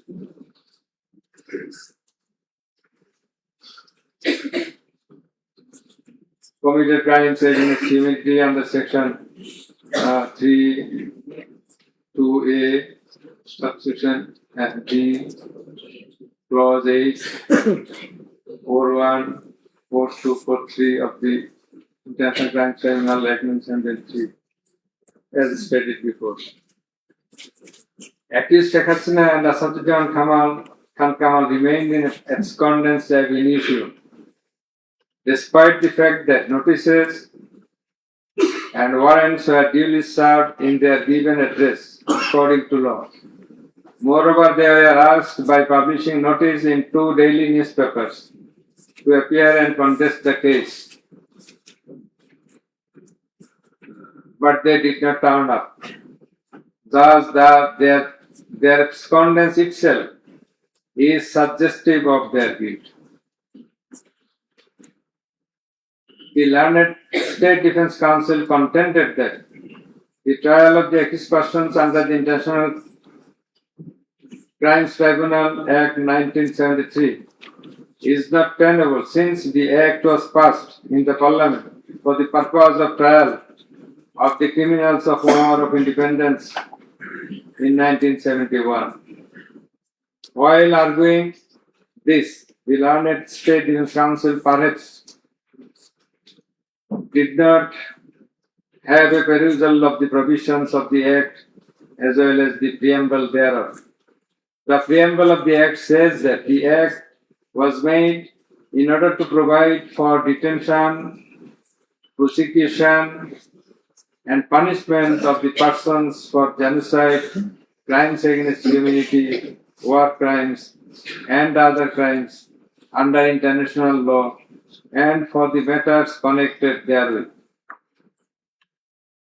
Section 3 of the Act provides that the said crimes committed both before and after the commencement of the Act, before 1973, after 1973, are triable by the International Crimes Tribunal. whereupon the contention of the learned State Defence Council is not tenable in law. Moreover, Article 47 of the Constitution of Bangladesh has given upper hand to the International Crimes Tribunal Act 1973 over the Constitution itself. The State Defence Council also contended that for the purpose of proving atrocities throughout the country, witnesses from all over the country have not been examined. In this context, we have to say that witnesses from many parts of the country have been examined and they have adequately proved the atrocities in almost every part of the country. The victims, the family members of the dead and injured protesters, as well as the eyewitnesses, gave their testimony, which are enough for the proof of the charges. Quantity of witnesses is immaterial, while there are small number of qualitative witnesses. Still, the number of 54 witnesses examined by the prosecution is not small. The learned State Defence Council also alleged that the audio conversations in question have not been examined by more than one department like CID. In this regard, we would hold that the genuineness of the report of CID has not been challenged, nor has the report been proved ingenuine, whereupon no other department was in need of holding further examination thereof. It is the further allegation of the learned State Defence Council that accused Sheikh Hasina and Asanujaman Khan Kamal did not incite or order the commission of the crimes against humanity as alleged, nor did participate in the commission thereof, and thus they deserve to be acquitted. The learned Chief Prosecutor, in course of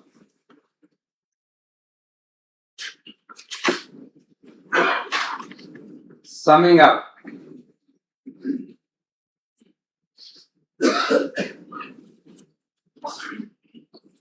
asked for passing necessary order restraining Awami League from running activities as a political party. Although the prosecution depicted series of worst deeds of Awami League regime in the language of the prosecution, since achievement of independence of Bangladesh in 1971, the tribunal does not incline to discuss on this point since this is not the issue of the instant case. It has come to the notice of the tribunal that accused Sheikh Hasina, in defiance of the orders of the tribunal to appear and contest the case, has given interviews in the media wherein she denied the allegations leveled against her in this case and also made some derogatory remarks. I have noted this aspect beforehand, but in some of her interviews, she impliedly admitted her superior command responsibility. The United Nations Human Rights Commission categorically stated in its report that the political leaders issued direct orders and other directives authorizing and guiding operations by BGB, RAF, DGFI, Bangladesh Police, and Detective Branch that involved serious violations of human rights against protesters and other civilians, including extrajudicial killings and arbitrary detention. It has been stated in the report that 1,400 people have been killed by use of lethal weapons during the July movement 2024. By the political leaders, the United Nations Human Rights Commission meant the highest government authorities. The authorities in question are unprecedented in the history of Bangladesh. The nature and extent of cruelty administered upon the protesters, inclusive of infants, women, and old, stirred the hearts of the people throughout the world.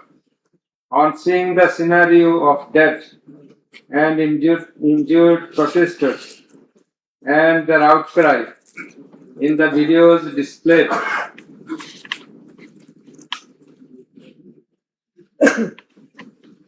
in the courtroom, and also seeing the victim witnesses in the courtroom,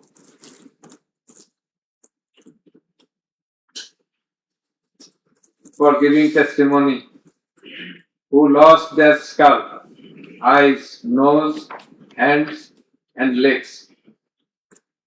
Any human being will fail to be in the normal state of mind seeing such scenario. Such atrocities must be brought to an end at any cost. Justice must not fail. In view of all the above facts and circumstances and findings, it is hereby ordered that accused Sheikh Hasina be found guilty on 3 counts under charge 1. Count number 1, incitement. Count number 2, order to kill. Count number 3, inaction to prevent the atrocities and failing to take punitive actions against the perpetrators, and thus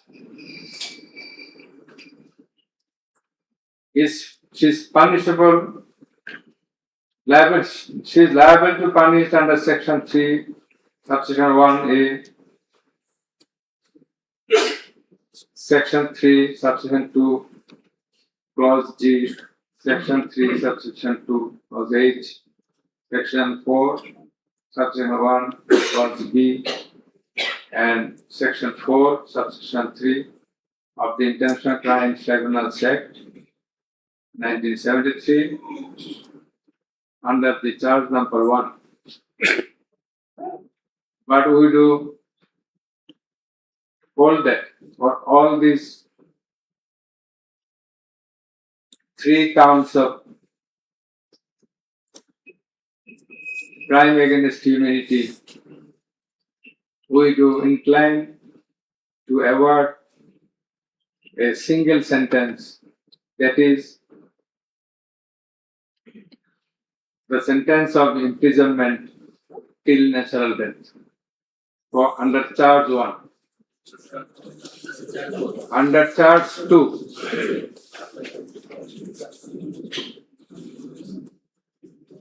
accused Sheikh Hasina is liable on 2 counts. On 1 count, there are several counts. For 1 count, that is, passing the order for deploying drones, helicopters, and using lethal weapons to kill the protesters. She committed crime against humanity under Section 3, Subsection 2A and Section 4, Subsection 1B of the International Crimes Tribunal Act 1973.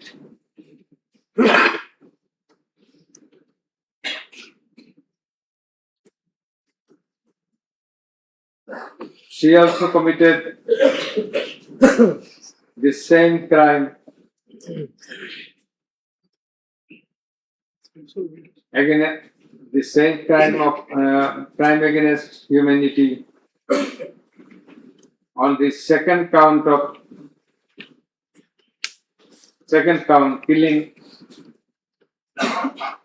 6 persons at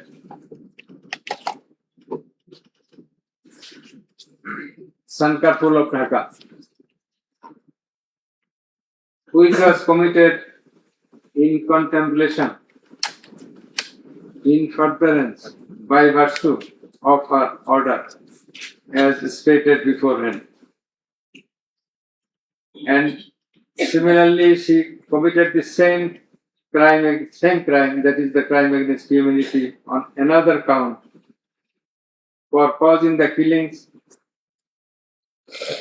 at Ashulia of Sabah, killing of 6 persons.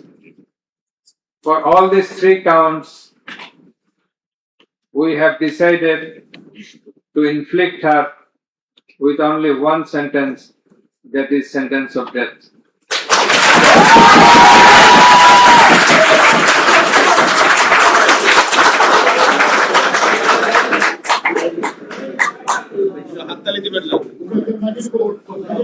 Please. For আপনাদের বিনীতভাবে অনুরোধ করছি আদালতের decorum, ট্রাইব্যুনালের decorum maintain করার জন্য।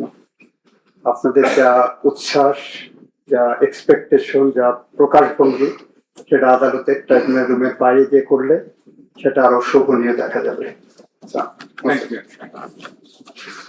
Please silent.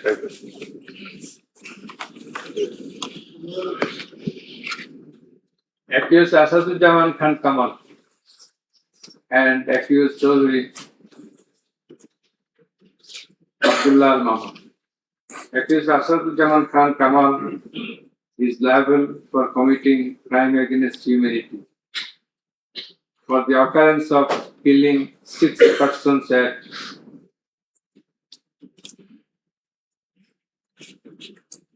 Sankarpur of Dhaka.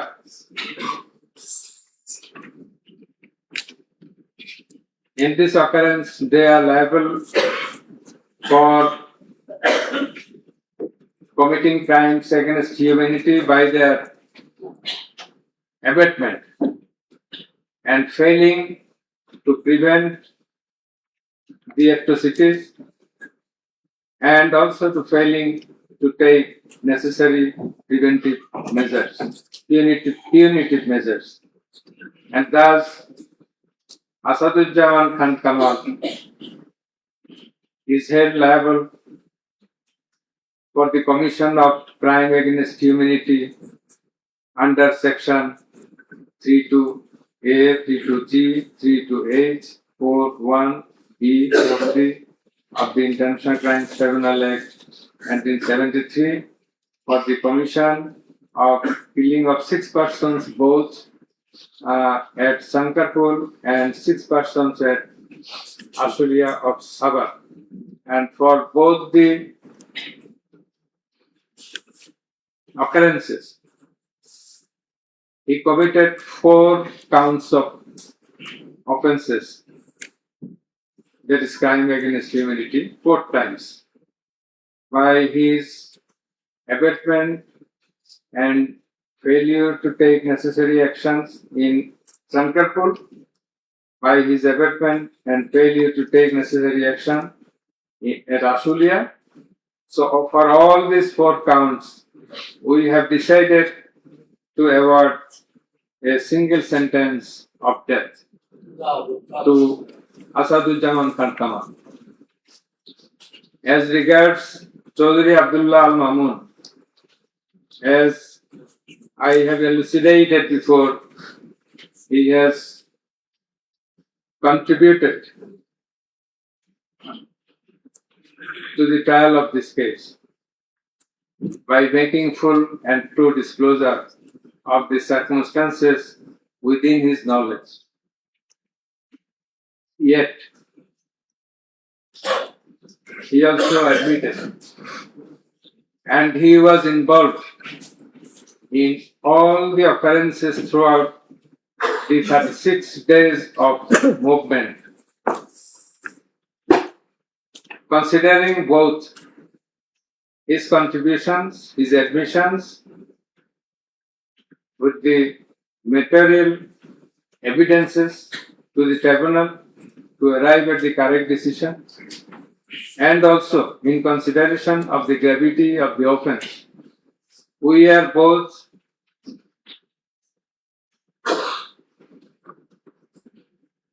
remitting his sentence and awarding a sentence with leniency. That is, the offences involve capital punishment. But for his contribution, we have decided to inflict him with a sentence of imprisonment for 5 years.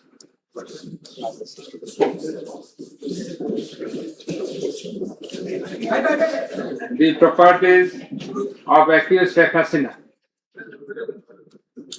and accused Asaduzzaman Khan Kamal in Bangladesh be confiscated in favor of the state. The government is directed to pay considerable amount of compensation to the protesters concerned in this case, who have been killed in July movement 2024, and also to take measures to pay adequate compensation to the wounded protesters in consideration of the gravity of their injury and loss. This sentence shall be carried out in accordance with the provisions laid down in section 20, subsection 3 of the International Crimes Tribunal Act 1973, preferably pursuant to the long-standing practice. Let a copy of this judgment be transmitted to the District Magistrate Dhaka for necessary action. Let copy of the judgment be supplied to accused Chaudhry Abdullah Al Mamun according to law. The absconding accused will not get any copy at the moment. So thank you all very much.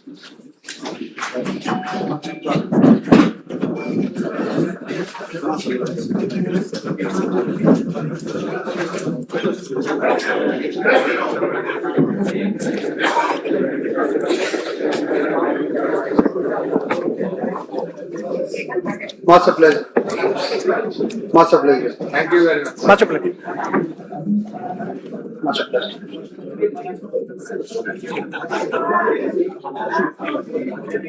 Thank